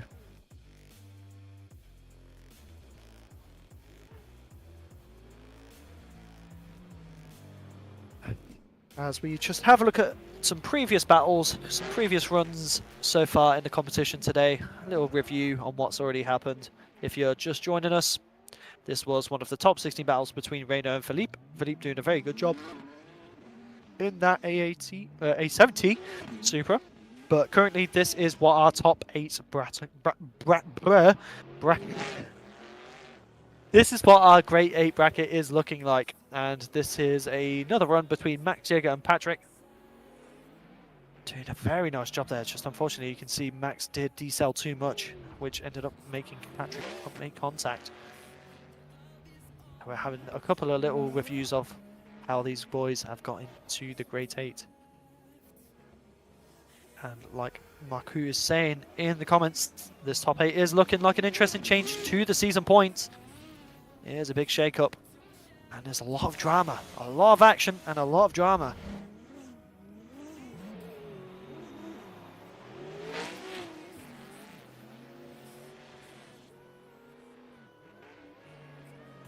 It is definitely a crazy comp, that's for sure. There's no end of interesting battles so far, and the qualifying was even just as interesting, I'd say. Very tight. But as you can see, we're just having a little highlight reel of the initiation taking everyone out. Catching everyone off guard.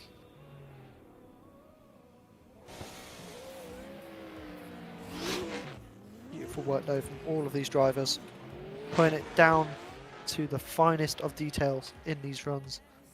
As we now have our drivers coming up to the line, getting ready to do some Great 8 practice. As you can see, Drift Chat's, yep, like I said, Drift Chat's just excited.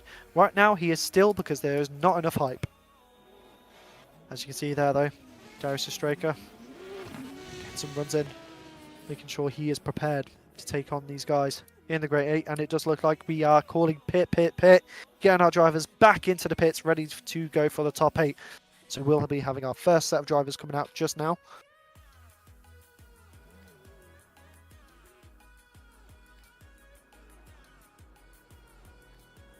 Here we go. So we have our first Great 8 battle coming up to the line now, which is going to be Mattis versus Julius.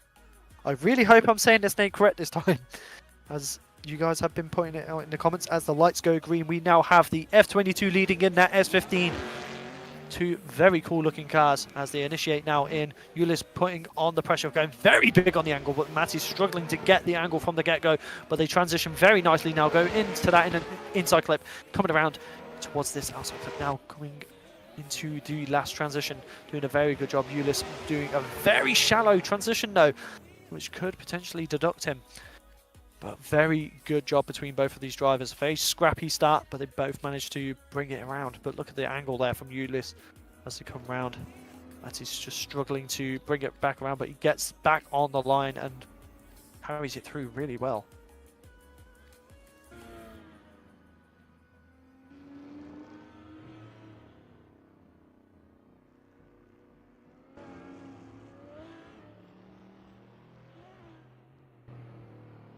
As you can see now, we have both these drivers coming back up to the start line to rerun and swap positions. As we now have Julius in the lead with Mattis to chase as the lights go green. We send these boys down the straight. The S15 to lead in the F22, but look at the initiation for Mattis, putting it on the door from the get-go as they transition now, coming over the overground, but making contact with Julius there. Unfortunately, Mattis just taking out his competition. Very nice initiation, but unfortunately just getting too aggressive, but look at that. What a perfect initiation in the chase there from Mattis, but unfortunately just making contact with Julius, coming over the crest and just taking himself out. That is such an unfortunate end to such a great start of the run. But we're going to have to see what the judges make a decision. Mattis putting the most stellar initiation on in this entire event. I don't know if anyone's going to be able to match that. Beautiful, beautiful work. Just unfortunately got too aggressive through that over crest. As you can see here, we have Mattis's lead coming in. Very sketchy. And we do have a decision, so it's left for Mattis, right for Julius. I think I've got the hang of your name now. And it is a unanimous decision going to Julius. Unfortunately, Mattis just doing an amazing initiation, but unfortunately he's just getting too aggressive.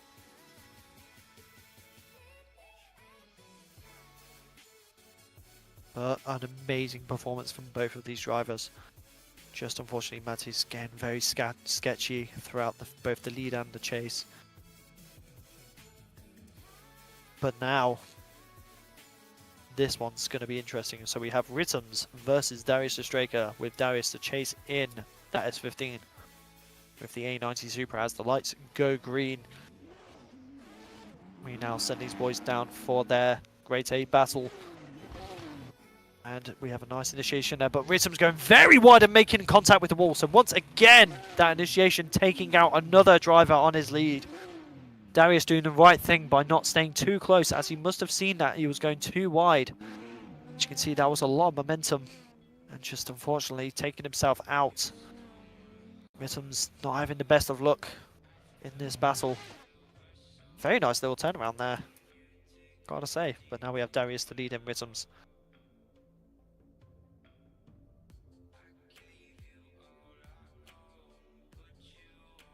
And we now have the lights go green with Darius to lead in Rhythms. Rhythms making sure he gets a nice little jump there.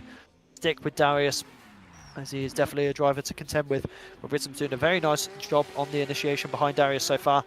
Darius putting on a very nice lead as he come round in towards this outside clip.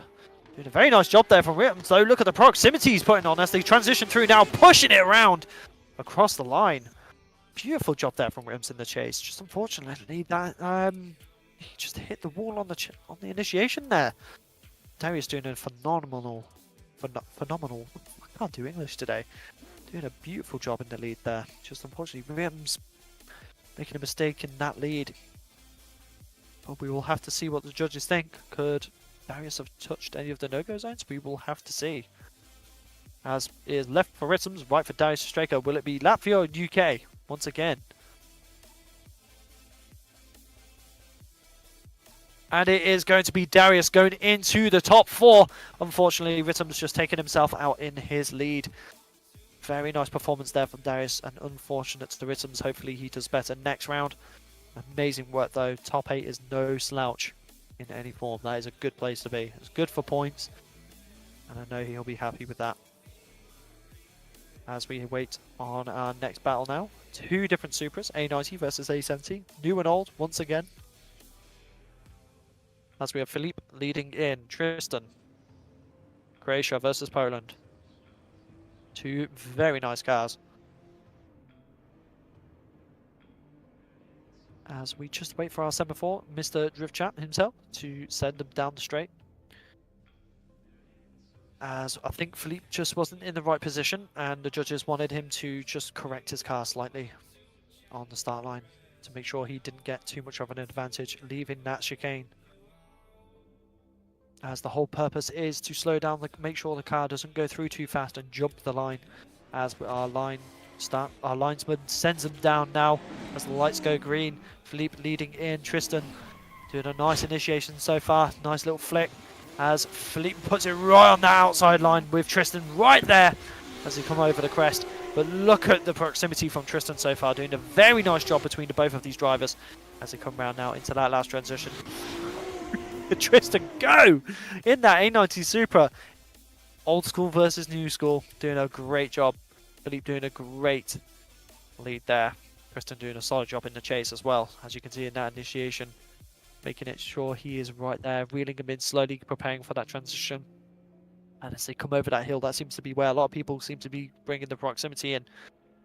As they come around now into that last section, doing a very solid job between both of these drivers. Beautiful work. As we send them now back to the start line, flip them around, and this will be the last half of the battle to see who gets into the top 4.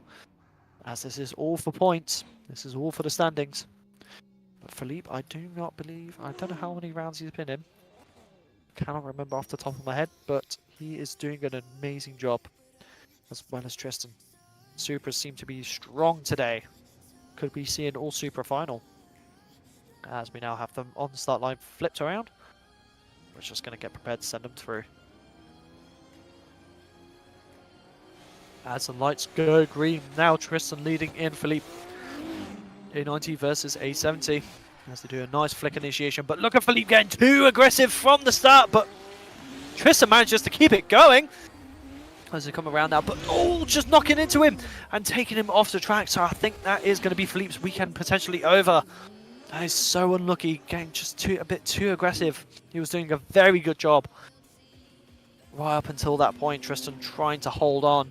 As you can see here on that initiation, Philippe's just getting a bit too aggressive, but Tristan doing a very good job keeping it on track, but then Philippe just knocking it wheel to wheel and taking him out off the track.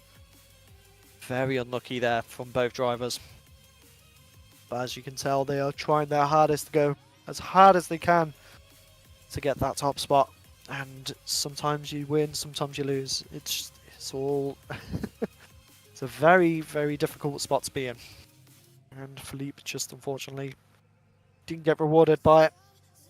We're going to see what our judges say about that. Tristan doing a very good job though. On the initiation, even though having contact put against him, manages to keep the run going. Amazing work there. As you can see here, Philippe just doing a very textbook job going through. So I guess they just wanted to have a quick look, see, give you guys another opportunity to have a look at what Philippe's lead was like. As we still wait on the judges' call. It's definitely not going to be an easy battle for them. As we can see here now, Tristan's lead with Philippe chasing in. This is where all the drama happened. Could it be that Tristan had a bit too much of a decel going in? We will have to see. Obviously, that second contact was purely on Philippe. So we'll have to see what the call is.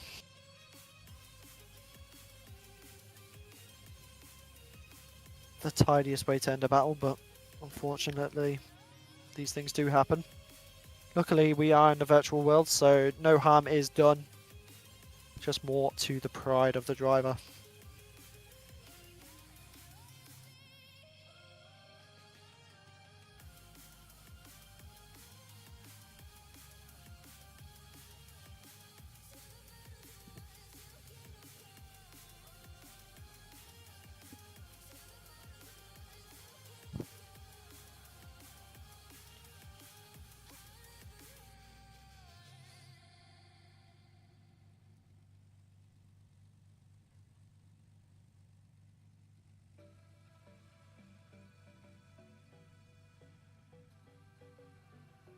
And we are still just having the judges are still deliberating on who is at fault for this section right here.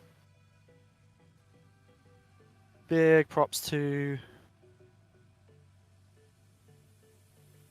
Tristan there for keeping it going despite the contact made. So we are still waiting on that choice between our three judges.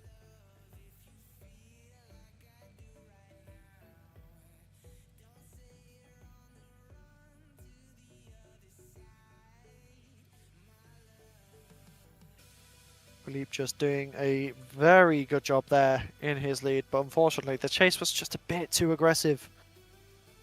Tristan trying his hardest to keep that run going in his lead. But this is the top 8. This is where things start to go very intense. As we can see here, Philippe just doing his lead. Tristan chasing in. Does do a very quick, close initiation here. As you can see, just kind of nipping and diving in as they transition into the overcrest. Doing a very good job between the two. It's just not the easiest call for the judges for the second half of the battle, because the first half was fairly clean. As you can see going over the line there, just Philippe doing a very good job. Not the easiest battle. Not the easiest battle to judge.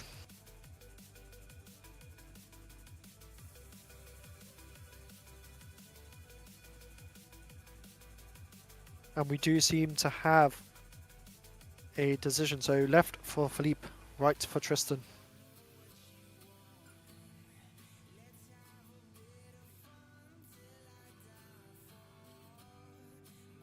Well, definitely the judges have... Oh, and it is going to Philippe!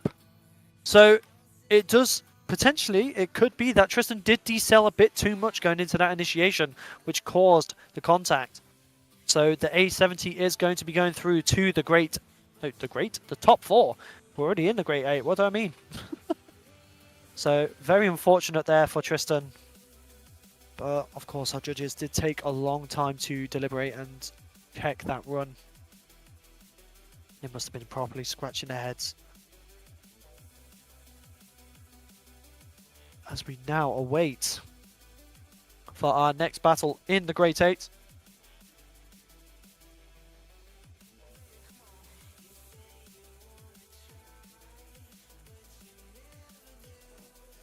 As you can see there, we do have Gert on the line. So our next battle in the Great 8, and I think this is one of the final, is Patrick versus Gert. S15 RB30 versus Evo 10. So let's see how this goes as we await our start line marshal to send them down the straight as the lights go green. The Evo 10 leading in that RB S15. Coming down that initiation with a lot of speed there, with Patrick doing a very good job so far in the lead, with Gert right there on the door, doing the job that he needs to do as they transition coming through over that overcrest, doing a very good job between both drivers. Lead line is immaculate from Patrick so far, but Gert right there on the door as they transition for the last time. But look at the proximity there from Gert. An amazing chase from Gert there, doing a great job, but Patrick doing a great lead as well. What a first half to this battle at the top 8 of DKRTR 2024 round 3 at the Witch Kettle. Beautiful work from both of these drivers. Look at that. That is... wow. Beautiful performance from both of these drivers so far. And we will be sending them back up to the top to rerun and switch around.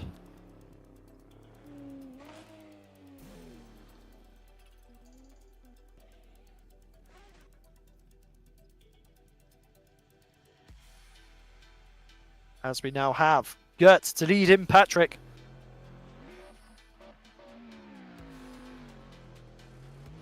So, S15 versus Evo 10.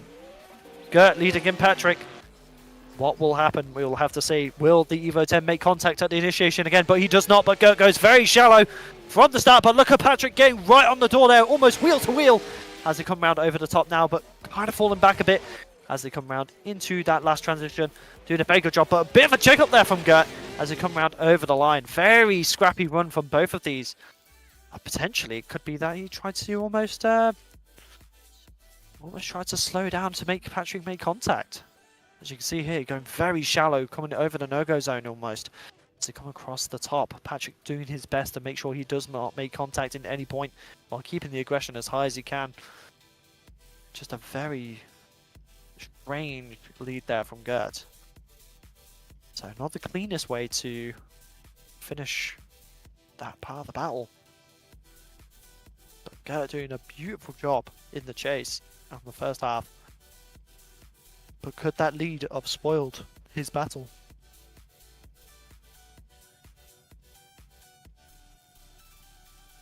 So left for Patrick, right for Gert.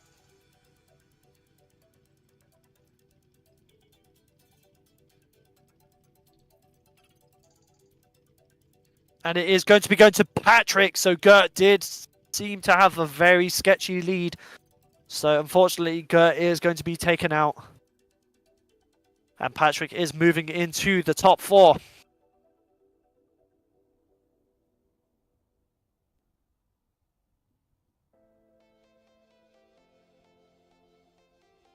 Very, very unlucky on Gert's end. but a very nice performance there from Patrick. So I do believe we could potentially be in our top 4 now. Ooh. And we are looking at a previous battle.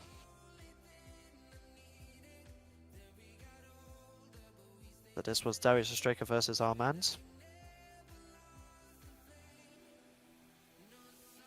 Very interesting battle this was. As you can see, Darius was very locked into that lead with Armands in the chase, just trying to keep up. But we are officially now at the end game. We are at the top 4 of DKRTR 2024, round 3 out of the Witch Kettle. And here is your bracket. Julius versus Darius Straker. And then we got Philippe versus Patrick. So we got A70 Super versus Evo 10. And we have got an S15 versus an A90. This is going to be a great final to whoever comes up. And it's going to be a very interesting set of battles for the top 4. So let's get ready to send these drivers down as they get their practice runs in potentially. Or are we going to get them straight up to the line? We will see.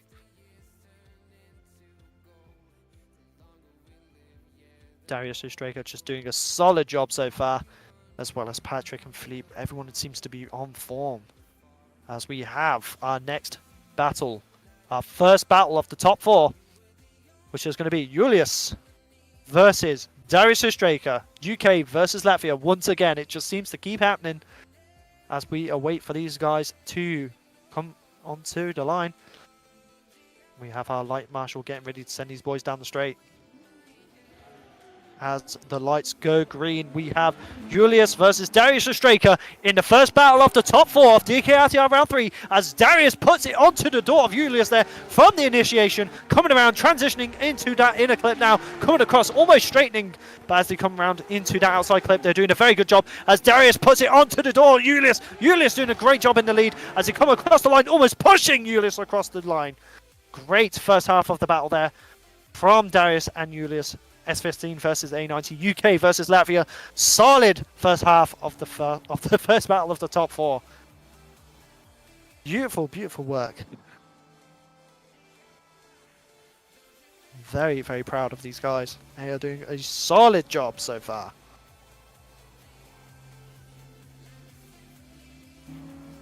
As we send them back up, I am getting excited. I am loving this. The battles are great. As we now send them around to change over. We are prepared to send them once again for the last time these two will ever be meeting. As Darius now leads in Julius. As they have a very fast initiation. Julius struggling to keep up as he does a big initiation, trying to cut the track to keep up. As Darius does a very solid lead. Julius trying to keep up with a little bit of black spikes there to come around into that last section.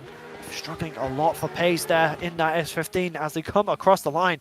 This is a very unlucky end for Julius. Trying to keep up with that A90. Look at the gap there.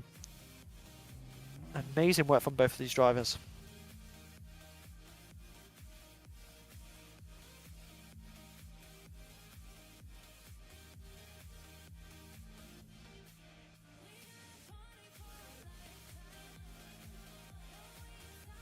As we have both our drivers here at the start, at the end, I'll do English today.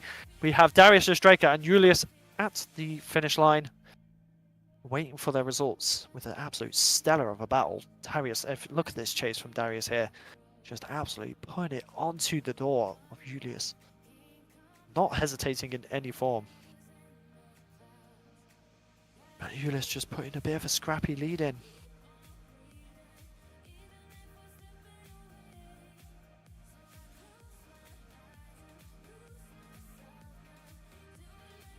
So we're just waiting on the judges' call here. Will it be Latvia to take down the UK? Or will it be the UK moving on into the final? We will have to see.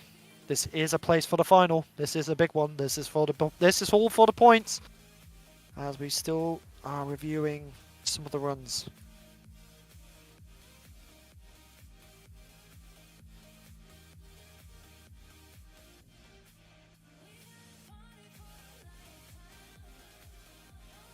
As you can see here, both drivers putting the absolute best they can with what they've got.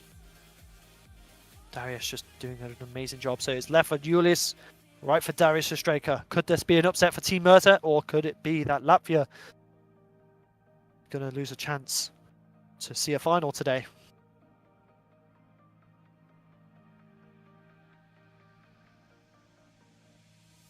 And it is going to Darius Ostreka, and it is not unanimous. One did go for Julius, so it is a split decision.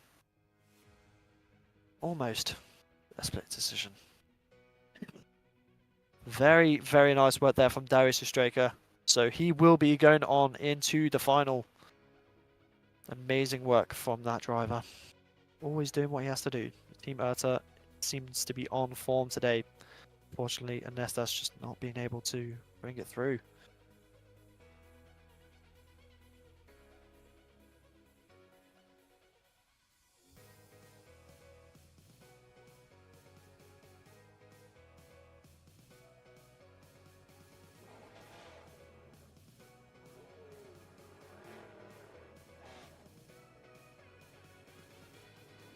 So we have our second top 4 battle now, which is going to be Philippe versus Patrick. Two very interesting drivers to watch. As we have them both at the line now. So we have the A70 Supra piloted by Philippe with Patrick to lead, Patrick to chase in Philippe in that Evo 10. As we wait for our start marshal drift chat there. Almost a drift cat again. I am not having a good weekend for my English. But as we have him going now for, this is a place for the final. With Patrick almost struggling on that initiation there, but he's doing a good job to bring it back. But look at the proximity putting on there from Patrick in that Evo 10. Philippe doing a very good job so far in the lead. Keeping it nice and tidy, but Patrick is right there coming into that last transition. Doing a solid job, almost wheel to wheel as they come across the line. Beautiful first half of this top 4 battle.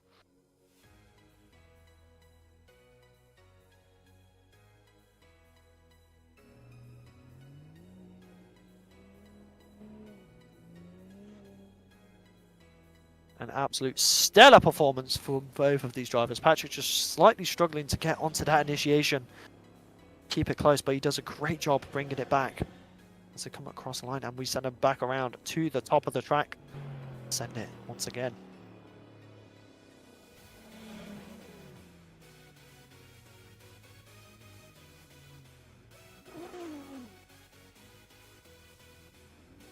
And now we have Patrick to lead in Philippe. This is definitely going to be an interesting second half as we have the lights going green with Patrick in that Evo 10 to lead in Philippe in that A70 Supra.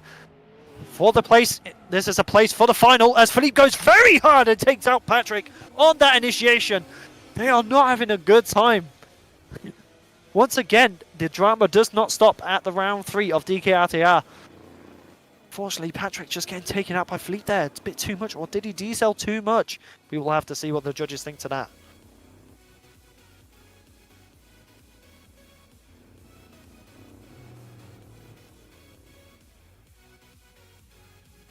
Very, very unfortunate end to that top 4 battle.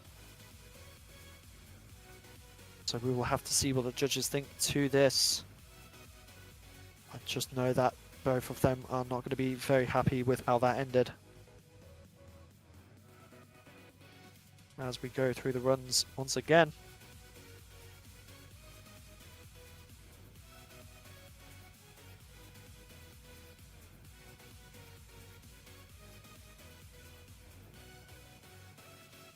And we are once again joined back at the finish line as our drivers are waiting for a result.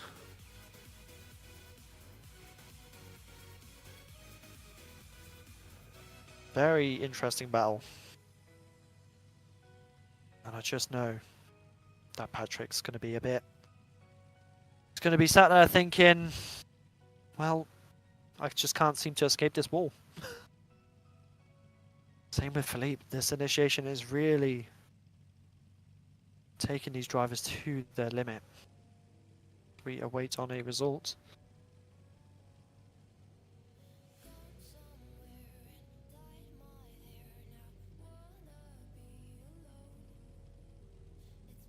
as Patrick gives us his signature wave with the bonnet.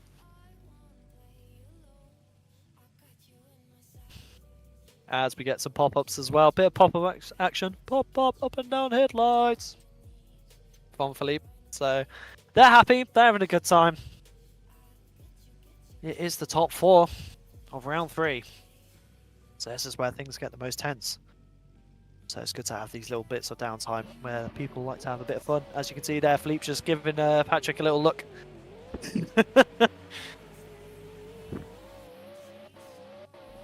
As our judges are still deliberating on this choice. Very interesting way to finish it, but Philippe doing an absolute stellar lead, as well as Patrick doing a really good chase there. But the judges are struggling to figure out who was at fault for that second half of the battle on their initiation. And it does look like we have a decision which left for Philippe, right for Patrick, who is going into the final of round 3 of DKRTR 2024 at the Witch Kettle. Is it going to be Patrick or is it going to be Philippe? And we seem to have lost the bottom of the overlay. And it is going to Patrick, which means Philippe did go too hard in that initiation. So Patrick is going to be going to the final of round 3. So that is our final setup, as well as our battle for third. So we will be moving on to the battle for third now. This is going to be exciting.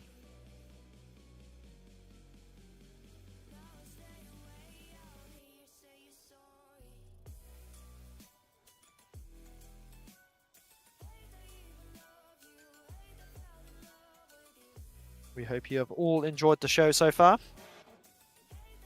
But it is going to be a really exciting one.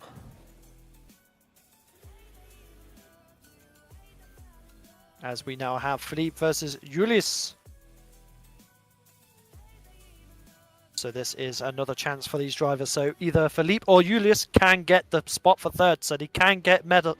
They can get a trophy. They have got a chance at getting onto the podium still, as they get sent down the straight now, with Philippe doing a nice initiation there, with Julius kind of struggling to get onto the pace, but he puts it onto the door, kind of getting lost in the transition once again. But this is for third place at DKRTR 2024. Look at Julius putting it on to that door of the A70, but kind of catching him in that transition and straightening out Philippe, which is very unfortunate there. Very, very unfortunate. Very scrappy chase.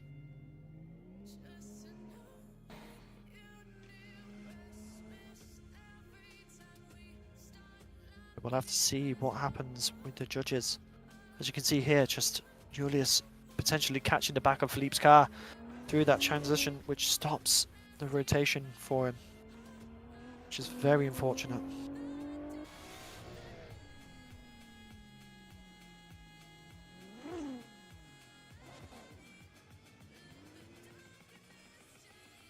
As now we have both of these drivers switched around. We have Julius to lead in Philippe. We have the Latvian versus Croatian. 2J versus 2J. As we now have them coming in down the straight. Julius initiating in to lead Philippe. Doing a very tidy run so far. Philippe doing a good job making sure not to take him out as they come over the hill. Putting a very nice bit of proximity there from Philippe as they come around. And there's a bit of wavering from the lead as they come into that last transition. But look at Philippe putting on the pressure coming across the line. And who will be getting third place? Round 3. Very interesting battle though to watch. There's a lot of sketchiness coming from Julius in this battle, but that could be down to internet. As you can see, it is a bit inconsistent. There's a lot of wavering. As you can see there, he just kind of snaps back to angle. A couple of twitches of the signal of his internet there. But Philippe putting on the pressure as much as he can in that Mark III Supra, doing a very good job.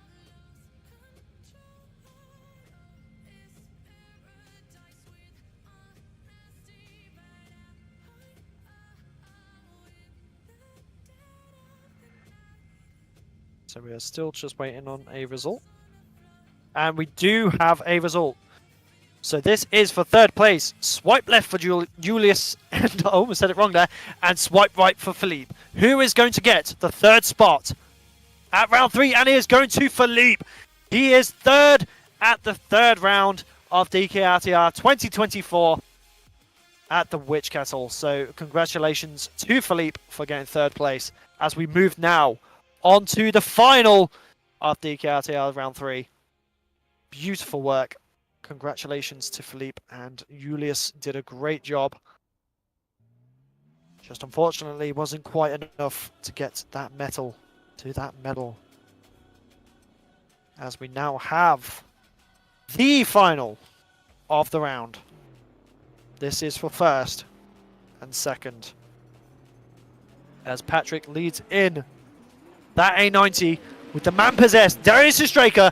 Here is the last battle of round 3 as we come around. Darius Striker putting it onto the door. Patrick straight away as they transition now, getting a bit caught up as they come through now on the downhill. But Darius is not backing down, with Patrick doing a great lead line so far as they come around into the last transition. Look at that proximity from Darius, pushing him around the line.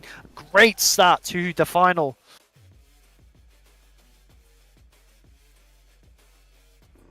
So, sorry, Philip. I did. So it is Philip. I can never tell because it's the spelling that gets me. I'm a proper British man. I can never figure it out properly. But amazing work there, Philip.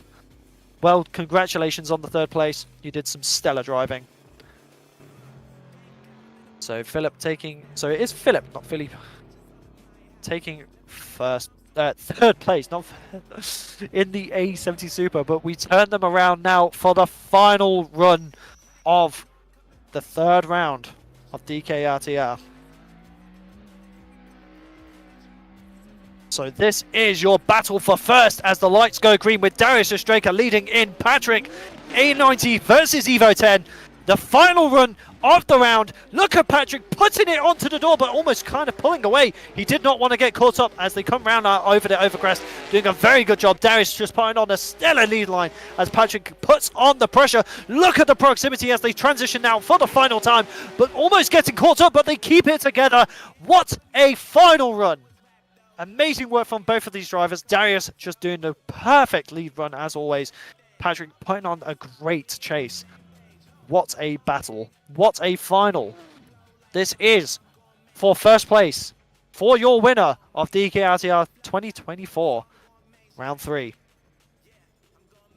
As you can see here, just coming across the line, it did get a bit scary between the two. So we'll have to see what the judges think to that.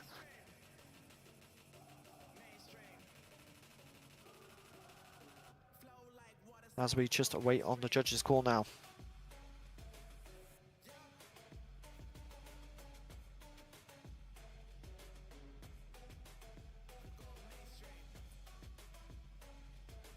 And Patrick giving us that lovely little wave.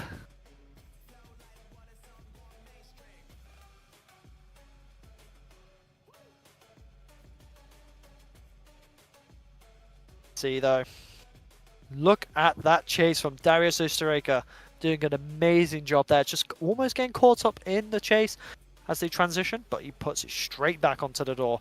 And remember, this is for your first place and second place of round 3 of DKRTR 2024 Drift King of RTRiga at the Witch Kettle in Bike Circuit in Riga. This is hopefully the last time I've got to say that. As we have both of our drivers here awaiting the result. This is going to be a very intense moment for both of these drivers to await to see what the judges say. Patrick is saying that Evo 10. We got Darius in that. And here we go. Left for Darius Striker, right for Patrick, who is the winner of DKRTR round 3. And it is going to Darius Striker, taking the top spot, with Patrick taking second place. Congratulations to both of these drivers. Darius Striker is your winner today at the Witch Kettle in Riga. Amazing work from both of these drivers. They have put everything on the line. It was not a clear-cut battle, though. There wasn't one more time that was demanded, but Darius Striker does take the top spot at round 3 at the Witch Castle. Amazing work from both of these drivers. And it has been an absolute pleasure commentating this round. Amazing battles, very tense. Patrick did a great job in that Evo 10. And thank you very much to all of you who have stuck by and watched this entire round. It has been a great day today. And we hope you have all enjoyed yourselves. A big thank you to all of our sponsors for providing everything, the prizes to both drivers and the not commentators and the viewership. And thank you to Racing Team Riga for putting on a beautiful event at this amazing track. And once again, one last congratulations to our top 3 drivers: Darius Straker in first, Patrick in third, second. Oh my god, I can't do English right now. So Darius Straker in first, Patrick in second, and Philip in third. That is your top 3 for today's round at round 3 of the Witch Castle. Thank you all for tuning in, and I hope you all have a great week. Thank you so much for watching.